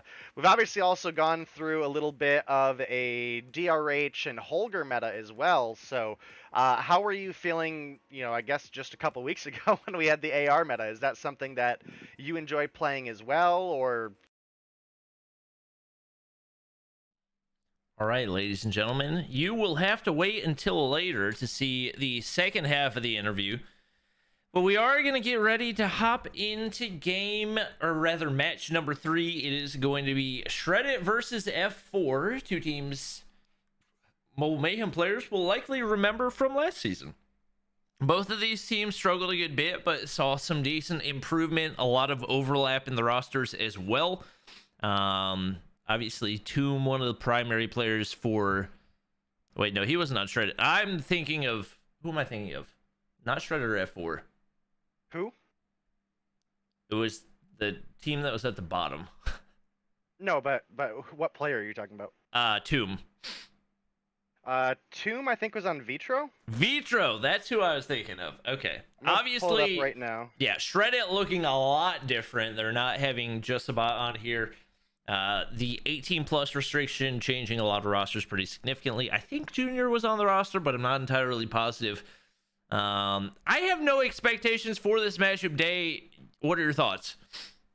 I was just verifying. Yeah, Tomb was on Vitro last season, and he actually was one of their star players. So I have a lot of expectations for him, but this is definitely going to be a tough matchup ahead of us. Shreddit and F4. Again, I did say at the beginning that I think there's some potential for these two teams to give a good showing, in the sense that they're pretty similar in team strength and gun skill. But I think specifically we're going to be looking for Shreddit. You're going to be looking at like Tippier, Tomb, West has done pretty well. Hex has done all right, but I think he's actually restricted from playing today. And then who we've got, F4 on the other side, right? Yep. So I'm pretty hit or miss on the F4 roster. They're a really good search team, but they honestly need work in respawn. And obviously in a best of 3 setup here, we're looking at 2 respawns and a search. So hopefully they're able to pull it together and have a little bit better of a performance here today, because Angenic is absolutely phenomenal at search, but we never really see him doing anything flashy or really carrying in modes like hardpoint or domination. A couple other players on the team pop out here and there. Volky's all right. I've seen Losty do really well too, but I think both of these teams struggle pretty hard with consistency issues. And overall, gun skill wise, I think they're pretty similar. And that's why I think overall we're going to have a decent matchup here. If I had to lean one way or the other, I'm honestly going to lean towards Shreddit, but I would love to see F4 come up and prove me wrong, because again, pretty solid search team, but everything else has been pretty sloppy. So, it's a new roster. So, and they've also lost a couple of their key players from previous seasons as well. One of them being Modzi, who we obviously saw earlier on Explicit. So that was a big loss for F4. Yeah, we got all of our players loaded in, so we should be good to hop into match number 4 whenever we get a chance. It is going to be raid hardpoint for game number 1. I want it on the record. You guys couldn't hear when me and Day were talking about it. I think he commented on it in chat. I didn't actually interrupt the middle of their interview. It's a pre-recorded interview, so we can hop back into the interview right in the middle where we left off. My forehead is so shiny right now. Oh my gosh. I got to adjust the exposure on my face cam. But anyway, we do have everybody here ready to go as we head in to match number 3. It is going to be Ingenic finding first blood right there. Both teams contesting for the point off the start. Unusual to see both teams contested at the exact same time. It's going to be time going in for Shredded off the start. Perksy turns on to Losty right there. That's going to be a big gunfight win.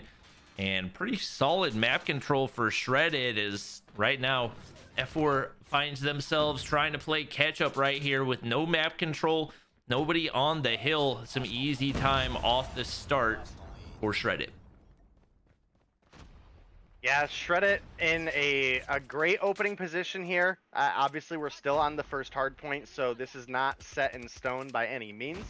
But like I said, F4, they do struggle pretty hard when it comes to the respawn modes. When we get into search, I have no doubts that F4 have the potential to push us into a game 3. I mean, it'll probably be a banger, all search and destroy long.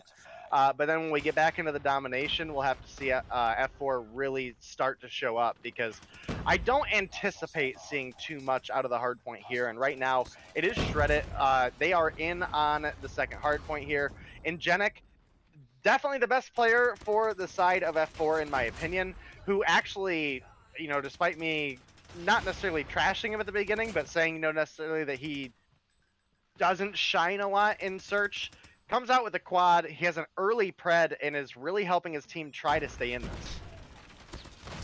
Yep, big plays coming in right here for F4 as they do attempt to get the break right here. Junior and Yawn on the backside. They're going to be able to shut it down. Volky, big gunfight, but reloads at the wrong time. More time continuing to go in for Shredded, and definitely looking like the better team off the start. They're going to go ahead and give up the hill. Scrap time's going to go in for F4, but they have no map control as all 5 players have already rotated for Shredded. Pred missile going to slow that rotation just a little bit more as well. And even though it's only a 15-point lead, this garage hardpoint could turn into a really big snowball point if you are Shredded right here. You do see all 4 players stacked up on the backside. Losty gets shut down. One player tries to rotate mid. Conscript peeks at the right time, gonna force the reload, able to win the gunfight, but Tomb pulls out the death machine. It is still Shredded in control for the time being, and that death machine is gonna make it a lot tougher for anybody for F4 to push in. 11-3 off the start is Tomb. He's got a hunter killer to work with as well. Really solid hold for them so far. Yeah, absolutely, man. Shredded are just filling up the feed right now. Oh my goodness. I think pretty much everybody on the team picking up a kill in that fight there. And now as we boil down into the last 10 or so seconds, we see the side of Shredded starting to push out, starting to make the rotation over to get an early break, if possible, on the basketball court. But F4 doing a great job not fighting over those last couple seconds. They've already got themselves set up for basketball court P4, as well as they have a sentry in the back that we are going to have to be a little bit cautious about. Perk, no right to win that gunfight, but does pick up the kill on to Bright. And now we are having the sentry gun getting taken down slowly but surely. Perk actually almost dropping to it there. And with a couple rocket shots, that's going to take it down. Hunter killer coming in. Actually a really, really poor spot to throw it. With all 4 or 3 of the 4 players being in that little workout room, it pretty much just hit the roof and got destroyed. But in Perk's defense, 40-point lead. In Perk's defense, the hunter killer drone may be the least intelligent thing in all of Call of Duty Mobile. You typically can't count on it a whole lot. I think most of these players only use it because it's one of the only non-banned operators they can actually, or non-banned score streaks they can use.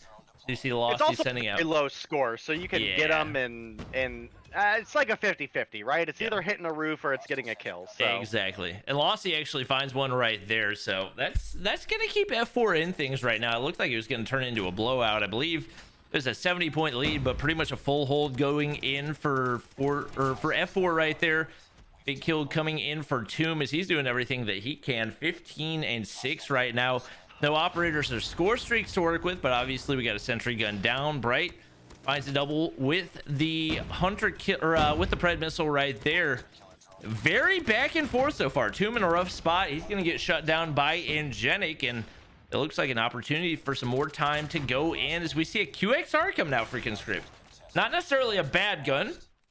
Not as versatile as it was last season, as it lacks that range element, and it is still very accurate over a range. It just doesn't carry the same bullet damage, so it takes up close it still kills really quickly, and he was using it in the prime range right there. Obviously not super high kill game for him right there. He does get shut down. Most players still opting for the PP19, primarily just because of the magazine size, not necessarily anything about the damage, anything about the accuracy or anything else. But when you got 64 bullets and the mobility of an SMG, just so much utility whenever it comes to respawns.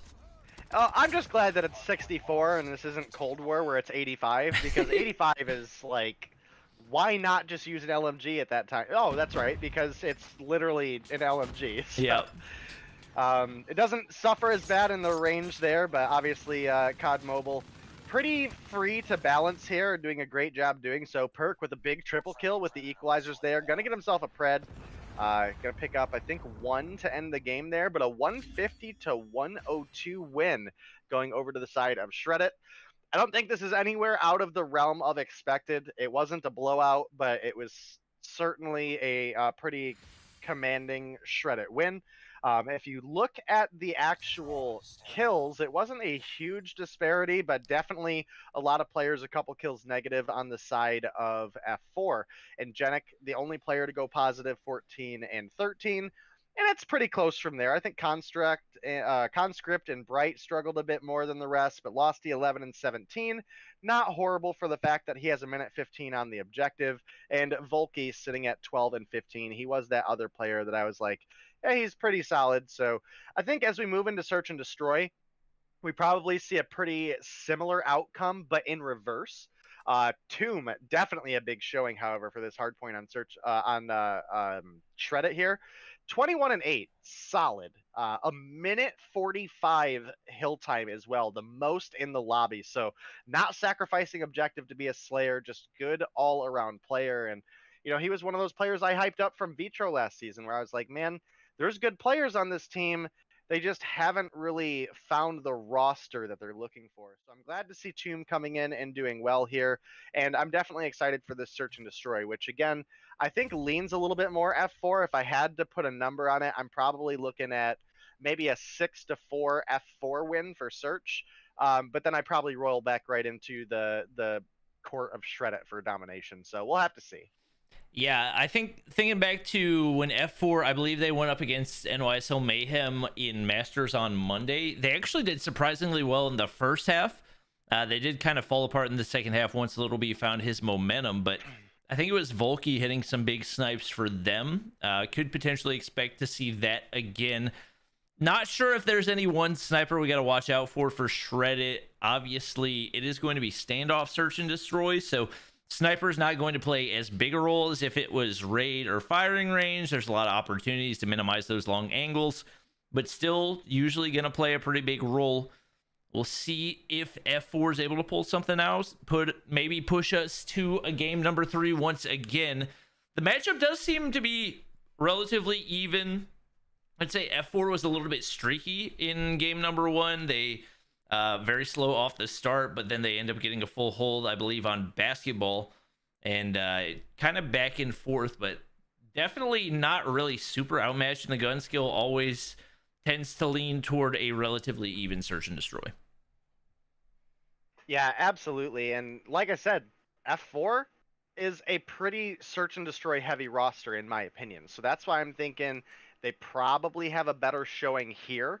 And I'd love to see a game 3 out of these two teams. I mean, it's not going to be quite the high level necessarily as I would say the Explicit versus Arsenal was, because those are some of your like top 4, top 5 teams already that were going at it.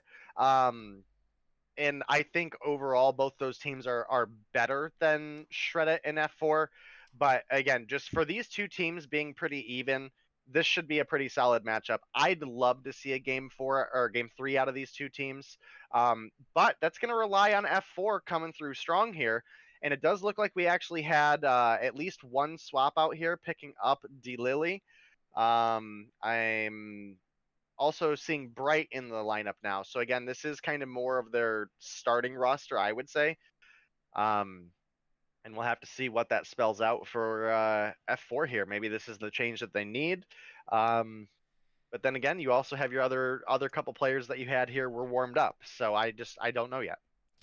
Yeah, that's typically a hit or miss move. Obviously, the having players that you know are going to be dependable for you in search and destroy, but having that warm-up game where you're able to just get into a rhythm, whether it's in the comms or in the gun skill, whatever it is, typically plays a pretty big role. And we've seen some moves where teams actually, I can't remember who it was last week, but they decided to play a 4v5.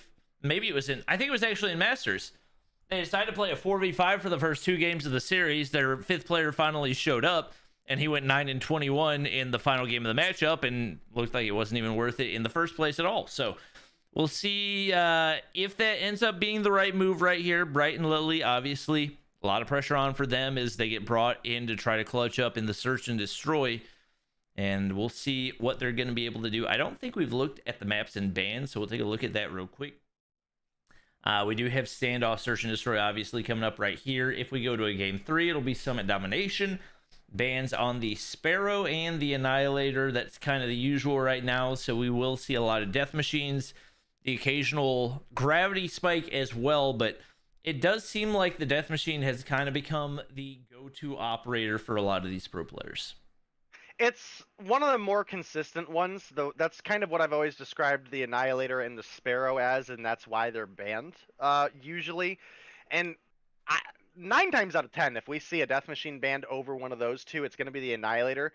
Yesterday or the day before, I think it was the day before, we Tuesday. actually did see, yeah, it's been a day, Bobby. It's been a day, but we actually did see an Annihilator make it through on Tuesday. I want to say that was an no, that was I think an NYSL matchup.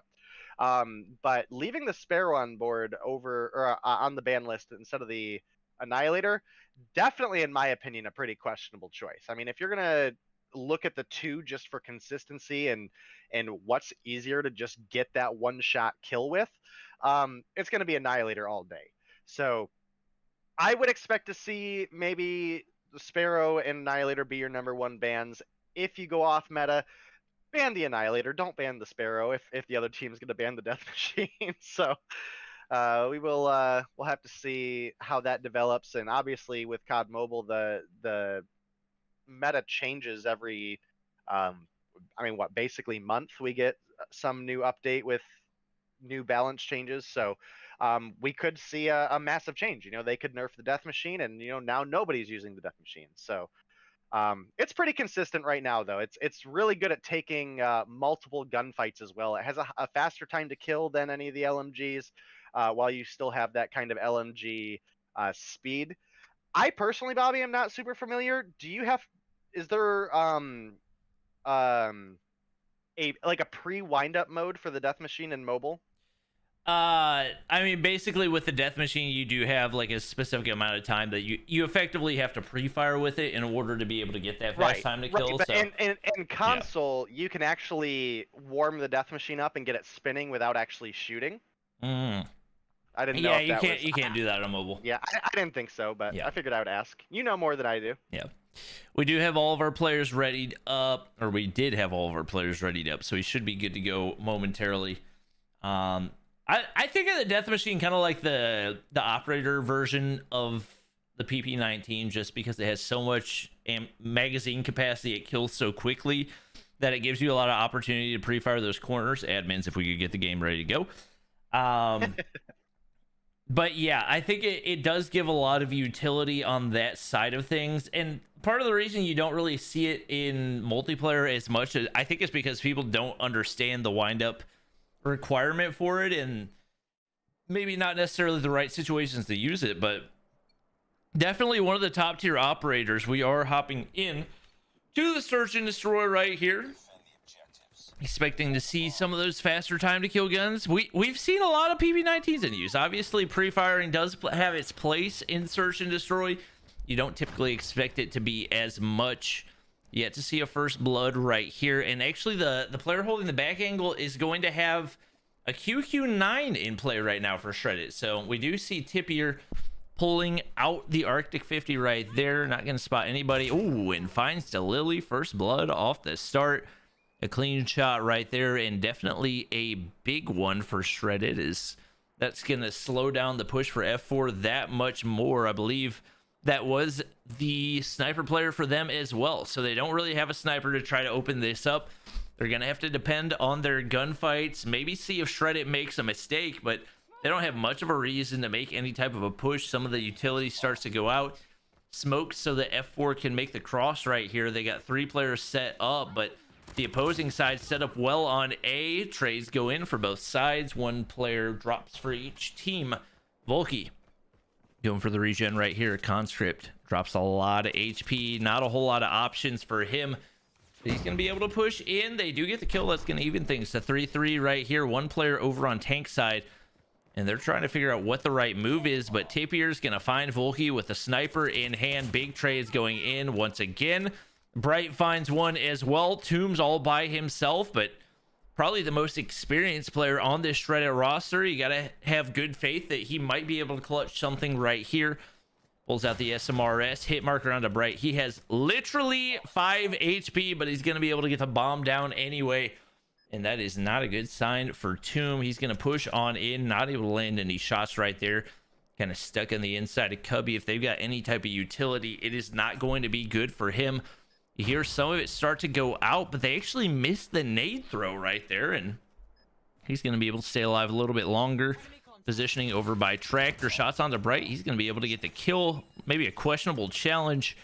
Fakes the defuse. Conscript peeks right there, and I think he might have actually been able to get the defuse right there. Conscript really does not want to challenge. I don't know how he has an angle from right there, but apparently he does. Plays it perfectly. F4 are going to be able to take round number 1. Yeah, F4, really solid play there, specifically in that very last fight. Great job playing time. Forced the defuse attempt in the last couple seconds, slide the corner, just barely had the right angle, and ended up working out for them. And again, that's why I'm saying, you know, F4, they are a little bit more of a search and destroy driven team. But guys, you definitely got to get your practice in for respawns. That is a majority of our modes that we play, whether it be Masters or whether it be Mobile Mayhem. You've got to have some sort of strengths there. So I don't know. I'm pretty happy with their search and destroy performance overall, and I gotta say, I'm as a couple kills fly through there, I really like the setup that the guys over on F4 run here. We've got 2 players running subs, we've got 2 players running AR, and then you have Delily, who is your sniper. So it gives them a lot of versatility in their play style. You can have 2 players set up and really be looking for that kind of team defense. Didn't work out for them there, but then you also have your 2 players, one of which is running the Fennec, very fast time to kill. And I dig the way that they're playing this. It's very, besides the fact that it's 5 players, not 4, it is a very CDL-esque setup. Yeah, Junior did a really solid job that round. I think he found 3 kills right there. Played it. I mean, he just played his head glitches. That's all he really had to do. Managed to make his way up to truck right there. And at that point, did whatever he really wanted to. Ingenic's going to be able to get the plant right here. Obviously tied up at 1-1. The nade's going over top. Not going to find anybody. But, oh, on the inside of Cubby. That is not looking good for Ingenic and team right there. But he's going to be able to win it. Oh, he's got the shorty. I didn't even know this. I completely forgot they added this to the game. That is the newest secondary to be added. Makes it work right there. It's going to be a 2v2. Delily hits the sniper shot onto Tippier. That's going to be massive. Conscript set up, defending that backside over toward blue as well. Those are the only 2 angles you really need to hold right now. Hex trying to find something, but oh, he gets turned on, but Delily pulls out the pistol. Going to be able to win the fight. A big round going in right there for F4 to retake the lead. Yeah, F4 needed that after that big bounce back from Shred It, and I'm gonna be honest with you, that round was not looking good for them. I mean, like half of the team was almost dead in Cubby there, but they were able to turn it around, as you mentioned. And Genic with the shorty, not something we've seen, but it's also something pretty brand new. So we'll have to see how much competitive scene play that's going to get. And Genic, DRH in hand, is going to miss the kill onto Junior there. And this is a pretty bold challenge by Junior. He's going to go ahead and get the smoke down and ends up playing it safe, heading back over to A. And Genic is hooked up with his trophy here, definitely looking for, again, playing that AR role right, looking for that kind of team coverage, but he's pushing in. He's got the switch to the shorty, unable to find the bullets to connect, and that's going to be Shred It, lining them up and knocking them down. Now a 3 versus 1 conscript, the last member alive on the side of F4. Oh, and it looked like it was going to be a quick kill for him, but managed to get into that corner and made things difficult. Waiting for somebody to peek him right there. Junior's going to hop on through. Pre-fires. Oh! It was a beautiful shot, but he had the FHJ ready to go. And that's going to be an easy trade for them to even things up at 2-2. It does look like picking up the Lily for the search and destroy was the right move. Was 5-2 off the start. Died right there, but he's been hitting the snipes so far and seems to be very, very consistent with the Locust. Oh! Had the perfect lineup, had every opportunity, but wasn't able to land the snipe right there. Wishing they could have that one back. That would have opened up the A push big time, and now forced back to try to find some of these off angles, see if they can maybe find a snipe. Nobody spotted top blue yet. Tipier's right there and definitely has the information that they need in order to try to approach that in the right way. They know somebody's top blue. He's actually going to drop down right here, and had one of those back angles, but not able to make it happen. Playing this slow, obvious. Oh, what a shot on the Tipier. I was going to say playing it slow. The 2-minute search and destroy typically allows for that, but that first blood can open things up. They know the sniper's now taken out of the equation, and they can start pushing, as it looks like they might actually be going for a B-side push.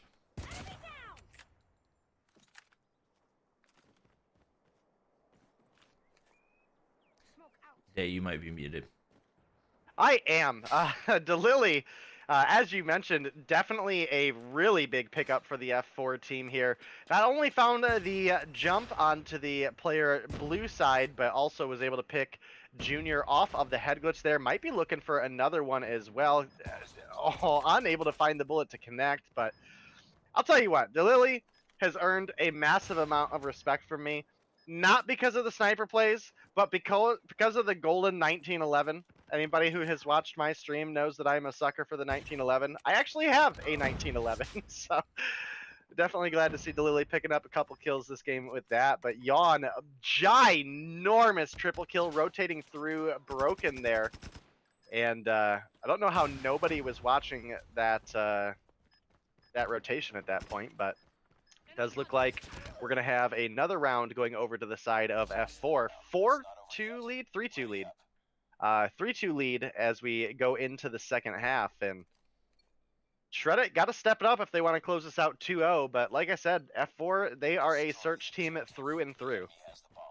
Yeah, it's always interesting to see which of the teams is better on the offensive side, especially here on Standoff. I feel like it's very, very hit or miss, because a lot of times it favors the offensive team. The concussion aid's going to land right there, but they don't really get a whole lot out of it. Lots of pre-fires right there. Somehow 3 players still alive for both teams, as they really collided there over on the A site. Looks like the play ain't going to be able to go down for Junior right here. He's going to make the play, setting up for the boxes setup, which if they got a sniper in play can definitely pay off big time. They're going to go ahead and back things up. They still got Tipier alive. He's only got 1 HP, but DeLily going to drop. Things not looking great for F4 right here. Conscript tries to find the shot, but there's not really any reason to peek. It looks like they might still peek over on Tractor, but the hitboxes on that are so wonky that typically it's not going to be worth it. I think Conscript is actually running Tactician, which for a sniper player, not necessarily a bad option. One player on the backside right here. Tipier finds 1, finds 2, or actually Junior finds the second right there. that's going to even things up at 3-3 is this search and destroy looking like it might go down to the wire. Yeah, absolutely. And I'm just excited that we actually have good matchups today. That's been something that I think NA has been a little bit scarce of, and as some of these teams get refined, as some of these new pickups start to actually work with the team, I definitely expect some of these lower end teams to really start to bring it up. Delily almost gets stuck with a Semtex there, but is going to be able to back off, and it's still a 5 versus 5. Unable to find the snipe there. I'm going to go ahead and hop on over to Conscript, who's playing really far back for the fact that the A-bomb is planted. He had one below him and never saw it, and he is now dropping down looking for the fight. His teammate honestly going to save his life because Conscript looked at the back of that person's head like so many times and just had no idea, but he's going to make the rotation over. Can he get the save for his teammate? He at least buys the time. That's going to be Volky getting the defuse, and F4 once again taking the lead in this back and forth game. Yeah, Hex was playing that well, but just couldn't quite find the angle on the diffuser right there, and that's going to be lead going in for F4. This has been such a back and forth game so far.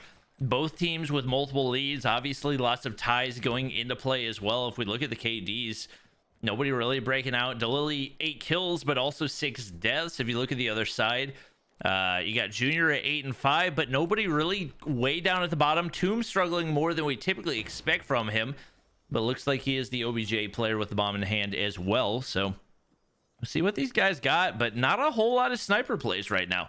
Mostly SMGs. That's not super surprising when it comes to standoff. There's a lot of short angles, a lot of opportunities for smokes, and most of these players, at least a couple of them, running smokes right now, so that slows down the ability for snipers to dominate.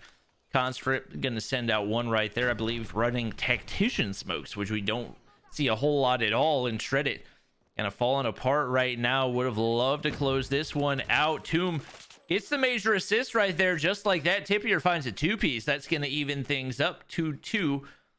Volky and Ingenic still alive for F4, and the bomb in the hands of Tomb. We'll see what his route's going to be. Looks like he's trying to make the push over toward A, but that is where F4 is set up right now. It's not going to be easy to apply that pressure. I don't think he saw Volky sliding the corner. Jumps up right there. Doesn't see anybody. Very, very tedious right now. Only 29 seconds to work with. They got to make something happen quickly, and Crouch walking around the corner. They do get a little bit of information, actually making the rotation on over to B. This is pretty much their only option right now. It looks like they're going to be able to get the plant down. And Tippier repositioned over by Van right now. Could get some information if you can see underneath. Obviously, the smoke going to give away their location, and should know exactly where that rotation is going to come from. Volky and Ingenic going to rotate all the way around back Grandma's right now. Volky getting that top area control, but one in deli, one in mid. Not going to spot anybody. It's not looking great for them right now, as they've yet to gather any information. Tomb going to get spotted out right there. He's going to try to prone. He's not going to get taken out quite yet. Time is dwindling. Not a whole lot to work with. Ingenic finds Tippier. Tomb gets traded. Ingenic right here trying to find something, but he's not able to win the gunfight. That was a must-have, even if he won it. I don't think he had the time, and that's going to bring us to a tie at 4-4. Yeah, and this has been an absolute fight all the way through, back and forth. Neither team really able to get a real edge. It started with the first round, a big clutch going over to the side of F4, but it has been 1-for-1 back and forth. I predicted this to be a 6-4 in F4's favor, but may not be the case if Shreddit keep putting up the massive comeback fight that they have been. And F4, again, if you want to push us to a game 3, great, but you got to come alive here. We're in the last couple rounds, and specifically for the game 3, even if you lose the game 3, you're at least picking up 5 points for winning the search and destroy, which overall is absolutely huge for the standings. There's a lot of ties across the board right now, so picking up 5 on a losing day is absolutely huge. We have Ingenic sliding the corner, finds Tippier, but Tomb with the refrag right away. Yeah, big plays coming in for Shreddit right there. That's what they needed if they were going to find the 2-0. Unfortunately for Delily, going to hit marker right there, and Yawn is around the corner. I'm not going to lie. I'm surprised there's still people that use the MW11. I guess it makes a little bit more sense for a sniper player, as most of the time if you get a hit marker, you only need one MW11 shot to get the kill, but I believe slowest time to kill of any gun in the game. I feel like the Renetti might be a better option. I know that might also be offensive today as an MW11 lover, but I'm just stating the facts that the way that they are, we do have Shreddit with a 1-round lead, trying to close this out in a 2-0 victory. You see F4 very patient over on the A site, 3 players set up. The Lily with the sniper in hand up top of blue right now, and both teams playing the waiting game. Look, I'm a big fan of the MW11. I'm also a big fan of the M16, and I have openly accepted the fact that both of them suck in COD Mobile. So we are totally on the same page here. But Shreddit with super aggressive full backside push picks up 2 for 1. Conscript is gonna get the 1 kill, but Hex finding Delily. This is starting to look like a 6-4 in favor of Shreddit. We'll have to see if we can get a big clutch up again. And Genic, great search and destroy player. Not having the performance today, but you know, again, everybody has their off days and their good days. It's been primarily on the back of Delily, who has been just a key sniper for this lineup, sitting 9 and 9, Bright at 8 and 10, and Conscript killing it with the best KDA on the team so far, sitting at an 8 and 6. But again, in a 4 versus 2 right now, I think this is probably going to be the last round of the night. And Genic finds 1, but all members are collapsing. Unless we find a big couple gunfights here, it's doable, but with only 10 seconds, I don't know. Yeah, I don't know they have the positioning. Tipier's going to be able to win the gunfight right there. A big one for Shreddit that's going to allow them to close things out in a 2-0 victory. Definitely much wanted for them, but it really went down to the wire, especially in the search and destroy. F4 looking a little bit iffy in the respawn, but if you look at that, the MVP had 6 kills for Ingenic. He just wasn't really able to get a whole lot going at 6 and 9. Obviously, Conscript having a really solid game at 9 and 7 right there across the board. Not any super inconsistencies, but it was the sniper for Shreddit. Tipier with the Arctic in hand, making the big plays. 12 and 8. They're going to be able to take the 2-0 win. Yeah, the Arctic's something we definitely haven't seen in a while. Back a couple seasons ago, you know, the big thing was space with the Arctic ACOG. From there, it was a lot of the Locust, even some DLQ here and there. So seeing the Arctic come back is definitely a little different, but obviously it worked out for them here. Tipier, great performance out of the gate for that search and destroy. Started with a bunch of kills early on, ends the game at 12 and 8, so you really can't complain about that performance. Ingenic, maybe not the most kills on the team, but also playing the objective, the bomb carrier most of the rounds, does come out as the MVP at the top of the team with 1,090 points. So great game between these two teams. I definitely still have high hopes for F4 coming up. That was a heck of a fight all through that search and destroy. And even the hard point wasn't really a blowout, all things considered. So great performance out of both these teams.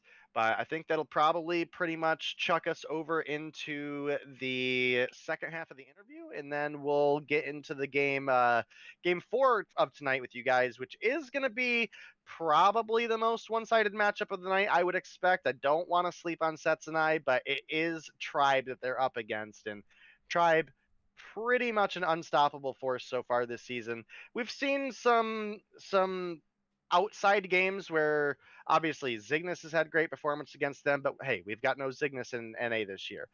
We've seen NYSL beat Tribe. In fact, I think actually the week before they played them in Masters, NYSL beat Tribe 3-0. But NYSL been struggling a bit since then as well. So Tribe, I think, are pretty uncontested at the top. And Setsunai has skill. They have a lot of return players to Mobile Mayhem, but unfortunately for them, it's also been pretty hit or miss. So we'll have to see the performance they bring today. If they bring their A game, maybe they take a game off Tribe, but I'm not super confident right now. Yeah, we'll go ahead and switch back to the interview. Just FYI, guys, it might take me a minute to find the spot that we were at because I don't think it's going to resume where we were, but please be patient with me, and we should be back somewhere relatively close to where we were with our interview with Solo. Hey guys, and welcome. Almost kind of what the Holger is now. Definitely agree with you there that they did a great job of putting guns in their role. I mean, the PP-19 Bison was At higher level range, and the devs. How were you feeling, I guess just a couple weeks ago when we had the AR meta? Is that something that you enjoy playing as well, or do you really just like that upfront play style? I never change my play style no matter what gun I'm using. It's like kind of a running joke because even when I'm using the Holger, I kind of refuse to just sit back and play it like it's an AR. But it's one thing I had to change up a little bit because with the most recent patch, the devs actually did what they intended to do as far as it pertains to cementing the guns in their roles. Like SMGs are SMGs now. They nerfed the long range PP. And they cemented like the Holger and other ARs as long range viable weapons, which I actually do think is really good for the comp scene. Because when you have a gun like PP that's just so dominant in close range, medium range, and long range gunfights, it kind of forces you to use it. Versus with things like the Holger and stuff, there's now it's a viable option to have players that are designated AR roles versus everyone's using a PP and you're just trying to win your gunfights and that's just the end of it. I think it allows for a lot higher level of like strategic play. So I was definitely happy to see that they did the meta switch, especially with the addition of the Fennec because it's my favorite at the moment. Yeah, I definitely agree with you there that they did a great job of putting guns in their role. I mean, the PP-19 Bison was just, let's be real here. It was an AR with an LMG magazine and the mobility of a submachine gun. So, which is almost kind of what the Holger is now, but you have to actually build it out separately. Yeah. Like you can play a Holger in a run and gun if you build it right. You can play a Holger as an AR kind of tactical gun, and you can also just straight 100-round mag LMG it. So. It's at least broken down. You have to build it out that way versus the Bison was just, I can do all of these things and I can do all of these things well. So, yeah, definitely good touches on the meta there. Looking at this upcoming, actually, I guess it'll be tonight's matchup. You guys are going against Arsenal, who has been another one of those teams that I think people at the beginning were looking at it and they were like, yeah, this team has some potential, but I don't know how it's going to work out. And they have really been an explosive force as well. So I expect tonight's matchup between you two guys specifically to probably be the closest matchup of the night. We do have Shred It versus F4. We have Explicit versus Arsenal, Tribe versus Setsunai, and Fuse versus Mafia X. So we do have a couple really good matchups, but I think you guys are really in the highlight match. So why don't you go a little bit over about kind of your guys' opponents for tonight, as well as any other teams that you guys are looking at as threats, or maybe even just individual players that maybe you're not so happy to have to face off against. Yeah, I'm actually really looking forward to this Arsenal match today. In the last tournament we played them in, I forget, it was probably like some tragic tournament. We actually 2-0'd them in, which I think is probably the deciding factor in coming into this match. Because when you look at teams like Arsenal or like Tribe or XRK, I realized that once we scrim them and like actually beat them, it has always given us the confidence to play them normally. I find that when you focus too much on a team or a team status or something like that, it can be extremely devastating to how you play them, because now all of a sudden you're scared when you need to be aggressive, you push when you don't, and it makes it a lot harder to deal with the team. But since we've kind of like humanized them in our heads now after playing them a lot recently, I feel like our chances are very good against them. I would personally say that if I was a betting man, obviously I'm betting on my team, but even if from outsiders, I definitely put money on us. But as far as like Masters goes or teams, I'm looking forward to or out for, obviously every team is going to be really good. I mean, we're talking about the top 8 teams in A. I don't think any team is going to be easy. I don't think really anyone's going to be considerably harder than the others. I think Tribe is going to be a big one for us. I forget, we played them week 3 or week 4, I believe, in Mobile Mayhem. So I think that's going to be interesting. But yeah, as far as I think we just kind of ignored them as teams specifically. And when we watch their film or we watch their scrims or whatever, we'll just dissect them as another team that we need to beat versus, anything special. And I think that's what we need to do moving forward. Gotcha, Yeah. gotcha. I believe you guys are facing Truly and Masters this weekend. Are you guys worried about that matchup at all, or? I mean, it's Masters. It's Truly. We're taking it as serious as humanly possible.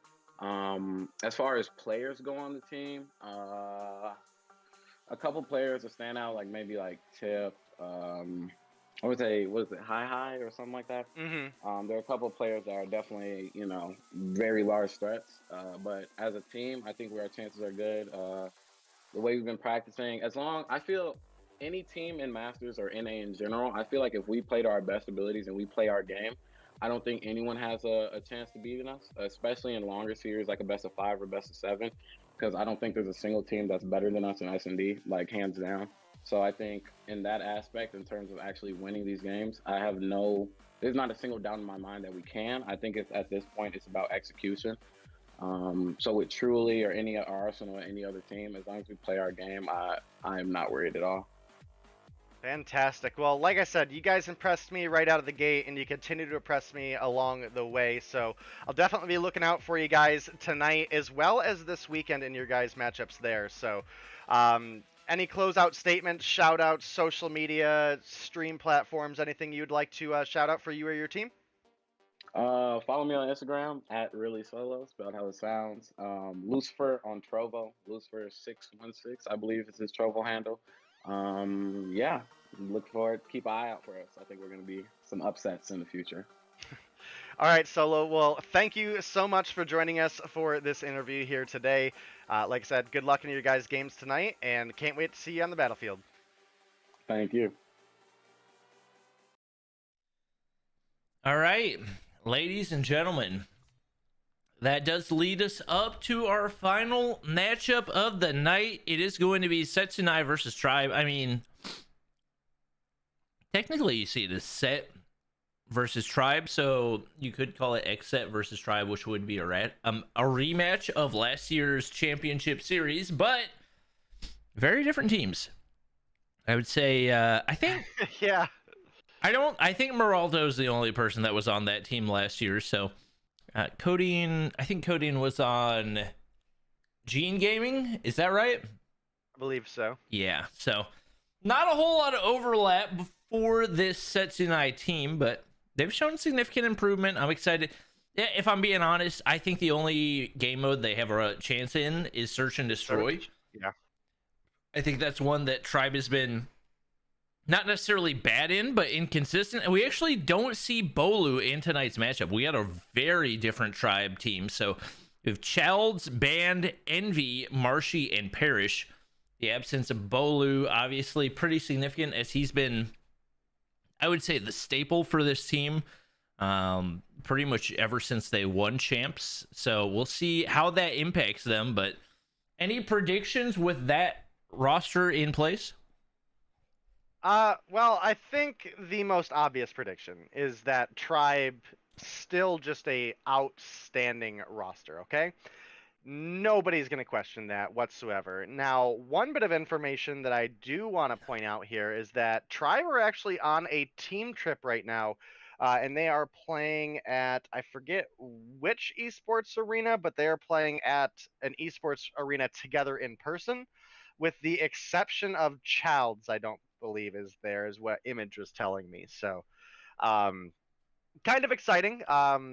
Is it relevant to this matchup now? Not really, but it is at the same time a pretty big sign of the growth of the COD mobile esports scene.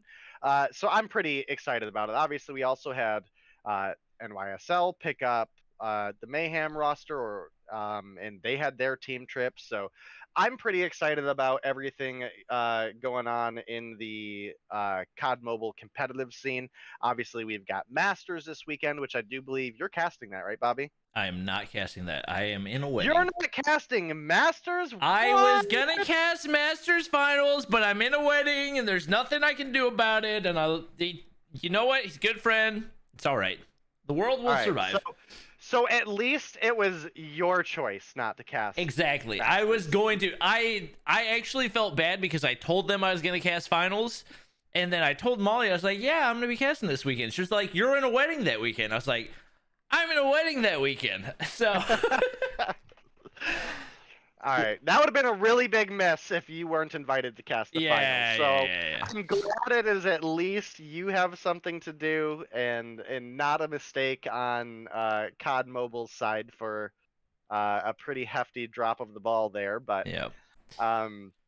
It should still be fun, guys. I'll obviously Bobby, you'll be busy, but I'll probably do a watch party for the finals. So if anybody's interested, come hang out for that. But yeah, we do have all of our players loaded in, so we should be good to go to start game number 1. Taking a look at our maps and bans real quick. Admins, you can start whenever.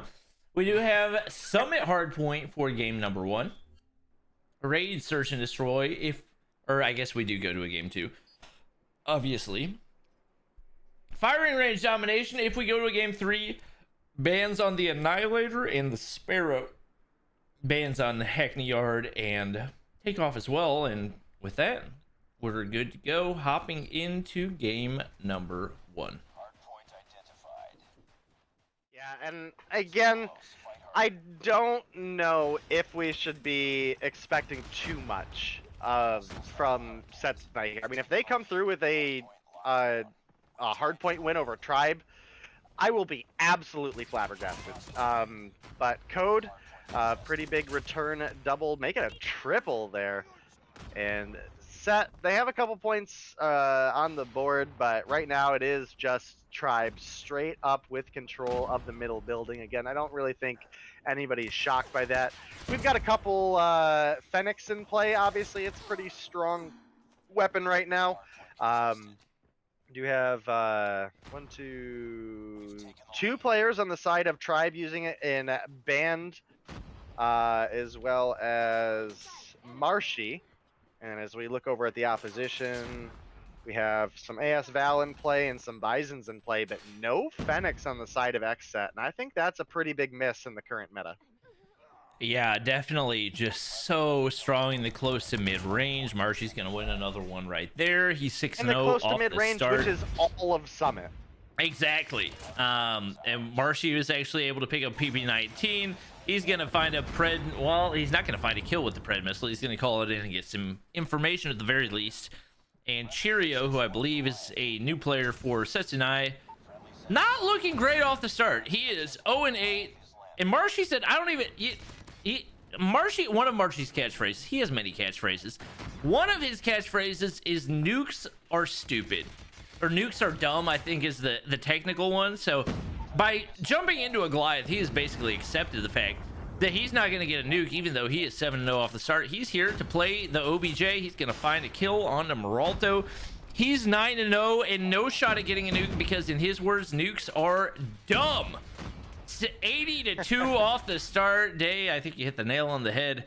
Even with the amount of experience that you have over on Setsunai, I just don't think any amount of experience can really eclipse the amount of skill that you have on this Tribe team, even without Bolu in play. Well, I think one of the things to consider is, yeah, we look at Setsunai here and we're like, man, this is a roster that all of these players, for the most part at least, have been in Mobile Mayhem. They have the experience, they have the potential.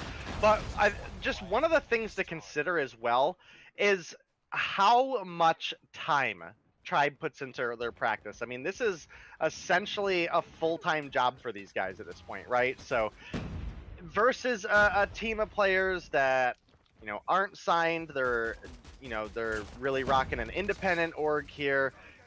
I feel like Setsunai is more in it for fun, whereas Tribe is in it for fun, as well as, again, they're trying to build themselves a career out of it. And that could change for Setsunai here. But again, the resources that Tribe have available to them just really promote a lot of dedication to the teamwork and scrims. And these guys are constantly, basically around the clock, just looking for teams to play. And it's not even necessarily always the top teams. I mean, I see and hear about these guys reaching out to challenger teams all the time. If they can't find a scrim slot, they still want to be putting that work in.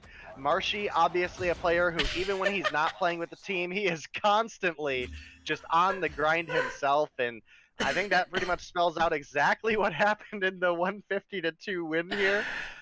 But, Did you see what just happened? Yeah. Okay, I was like, as the game was ending, I switched to Marshy's POV and I just see him look up into the sky and die to his own glide. Yeah. Right outside that was there, like that the was, most Marshy thing that I've ever seen, but that was a pretty big disrespect play, but you know, when you win 150-2, it's a pretty big disrespect win in the first place. So. I mean, yeah, nobody went, like, they couldn't even go double negative. Everybody was worse than double negative. COD was the closest at 6-13. Obviously, Still double Tribe. negative. Yeah, I mean, 3-14. If we're being honest, Setsunai is just outmatched right now, especially in the respawns. They can't keep up. I want to say Meralto's presence in Search and Destroy might give them a chance. But we know that Band is not only a good sniper, he's one of the most improved players in all of Mobile Mayhem. Well, Childs has been their primary sniper, I think. Yeah, it's just I don't know if there's anything that Setsunai can really do to make this a close competition. I mean, again, the Search and Destroy is the long shot hope and prayer, but I don't know, man. Tribe are just on another level right now. Again, part of that, just the players they have were already solid. The resources and position they're in allows them to practice more than a lot of the other teams do, and I don't know, man. I don't know. Even with Meralto and COD for Search and Destroy, I don't know. Yeah, I think that there's just levels to it, you know. There's Look, only I love the guys over at Setsunai. Yeah, exactly. I would love to see nothing but good things come to these guys, okay? Especially, you know, these guys also lost a very close friend of theirs as of recent, Yuna. So, you know, heartfelt shout out to you guys over there. I know you guys are going through a lot. But I don't know, man. Tribe is just dominant to say the least. Yep. We do have all of our players ready to up and good to go for game number 2. If I had to guess, probably going to be a relatively quick one, but maybe Setsunai's got something up their sleeve they might be able to pull out. If Meralto can just have a god tier performance, the thing is, you think of him as typically a better standoff Search and Destroy player as well, so with them not on that map, I don't know if they've really got anything to pull out right here. If he can maybe make some wall bangs happen. He is dead set on running a silenced Locust, and I just don't feel like that's the move. But you know what? You run what's most comfortable for you. Tries to find the wall bang, not able to find anything right there. Envy with the bomb in hand, making the push on up to the B site. 1 HP is Juice, but it looks like he might be able to get away. He's gonna go ahead. That was just not the move. You have 1 HP. You go prone right there. You wait for the regen, and he went ahead and chelled anyway. Definitely felt confident in that approach. Band is out, which is definitely a good sign if you're Setsunai, but they seem to be outgunned right now. Mango's gonna be the only player remaining. He's got a sniper in hand. Against the 4 remaining players from Tribe, gonna get shut down pretty quickly. Tribe takes the 1-0 lead. Yeah, Tribe in a pretty solid spot, which again, I don't know if anybody is really shocked by any means. This Tribe roster is just honestly so punishing. If you make a mistake, you are going to feel it. And Parrish with a big triple to open the game. Juice, the only player to get a kill, it was on the Band, which we were hoping was going to be a little bit of some potential for the side of Setsunai, but Man, a frag grenade taking him out, or actually I think it just damaged him and Band picked up the return kill, but Meralto does find one before getting picked off by Childs. 2-for-1 trade overall, 3-for-1 make it for Tribe. Band is going to make it out alive as well, and with the bomb plant coming through, Mangoes, one player versus 4 angry Tribe members, not going to happen. Yeah, they just seem really, really outmatched right now. Looking at the kills, Meralto has 1, Juice has 1, everybody else has 0. Tribe's basically doing whatever they want right now. There's just not a whole lot Setsunai can do to counter that. I feel like the only chance is if they get lucky wallbangs at this point. There's not a whole lot of strategy that you can employ to outmatch that amount of skill. Parrish starts out 4-0, somehow still gets out of that alive, only with probably 2 HP, and gonna go ahead and make his way on over to the pool side. Bomb's gonna go down again, this time over on the A site. Envy gonna go ahead and make his way up toward bank room. Another kill, another 2 kills goes in for Tribe. Meralto and Juice left to try to clutch things up, but they just don't have a whole lot of opportunities. Shut down by Marshy in Band. And this may be one of the quicker 6-0s that we've seen in Mobile Mayhem Search and Destroy.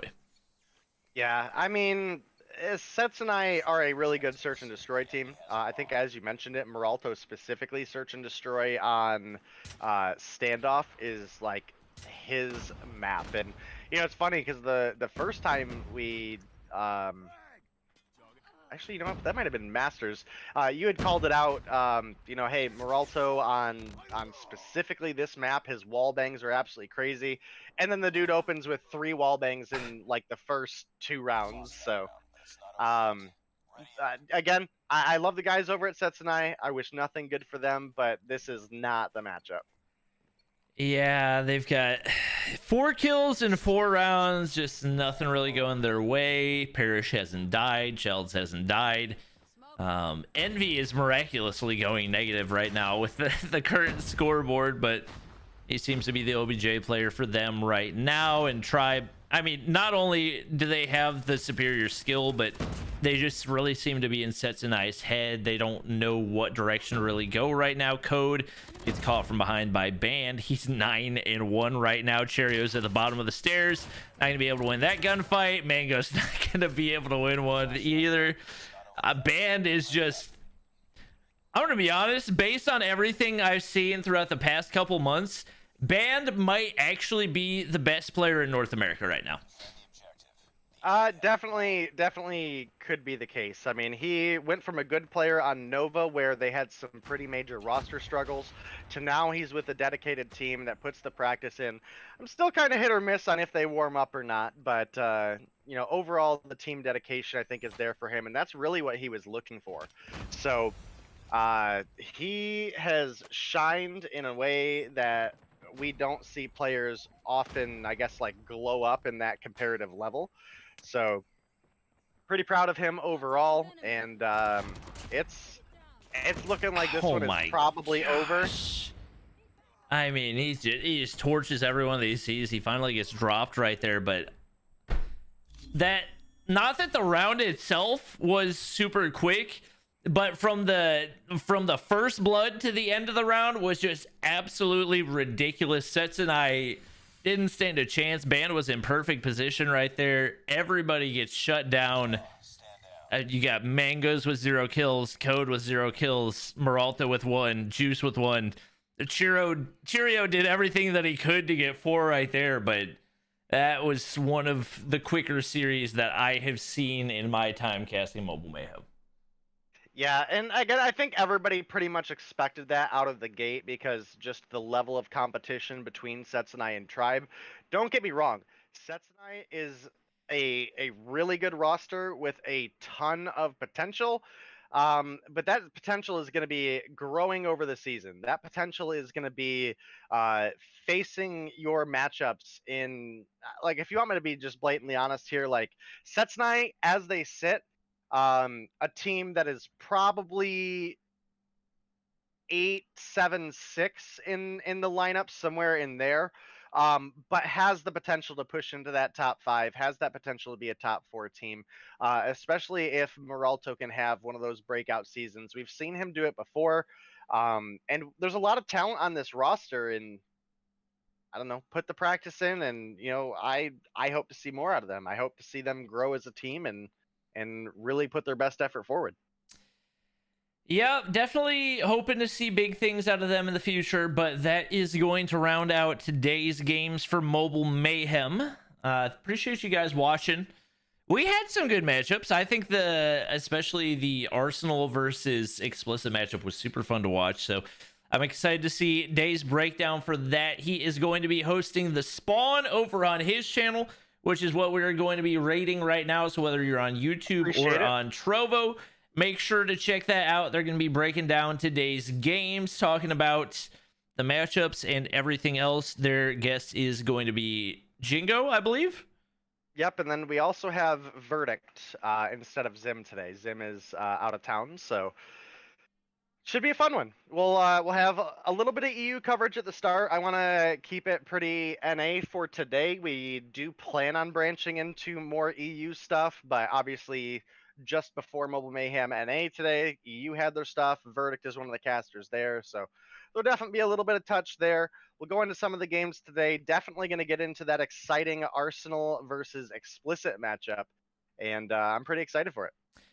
All right. Well, that's going to round out the stream for tonight. I appreciate you guys watching. Hope you did enjoy. If you did, please do me a huge favor. Make sure to like, subscribe, whatever it is, and make sure to check out the raid. That'll be over on Day's channel whenever we finish up here.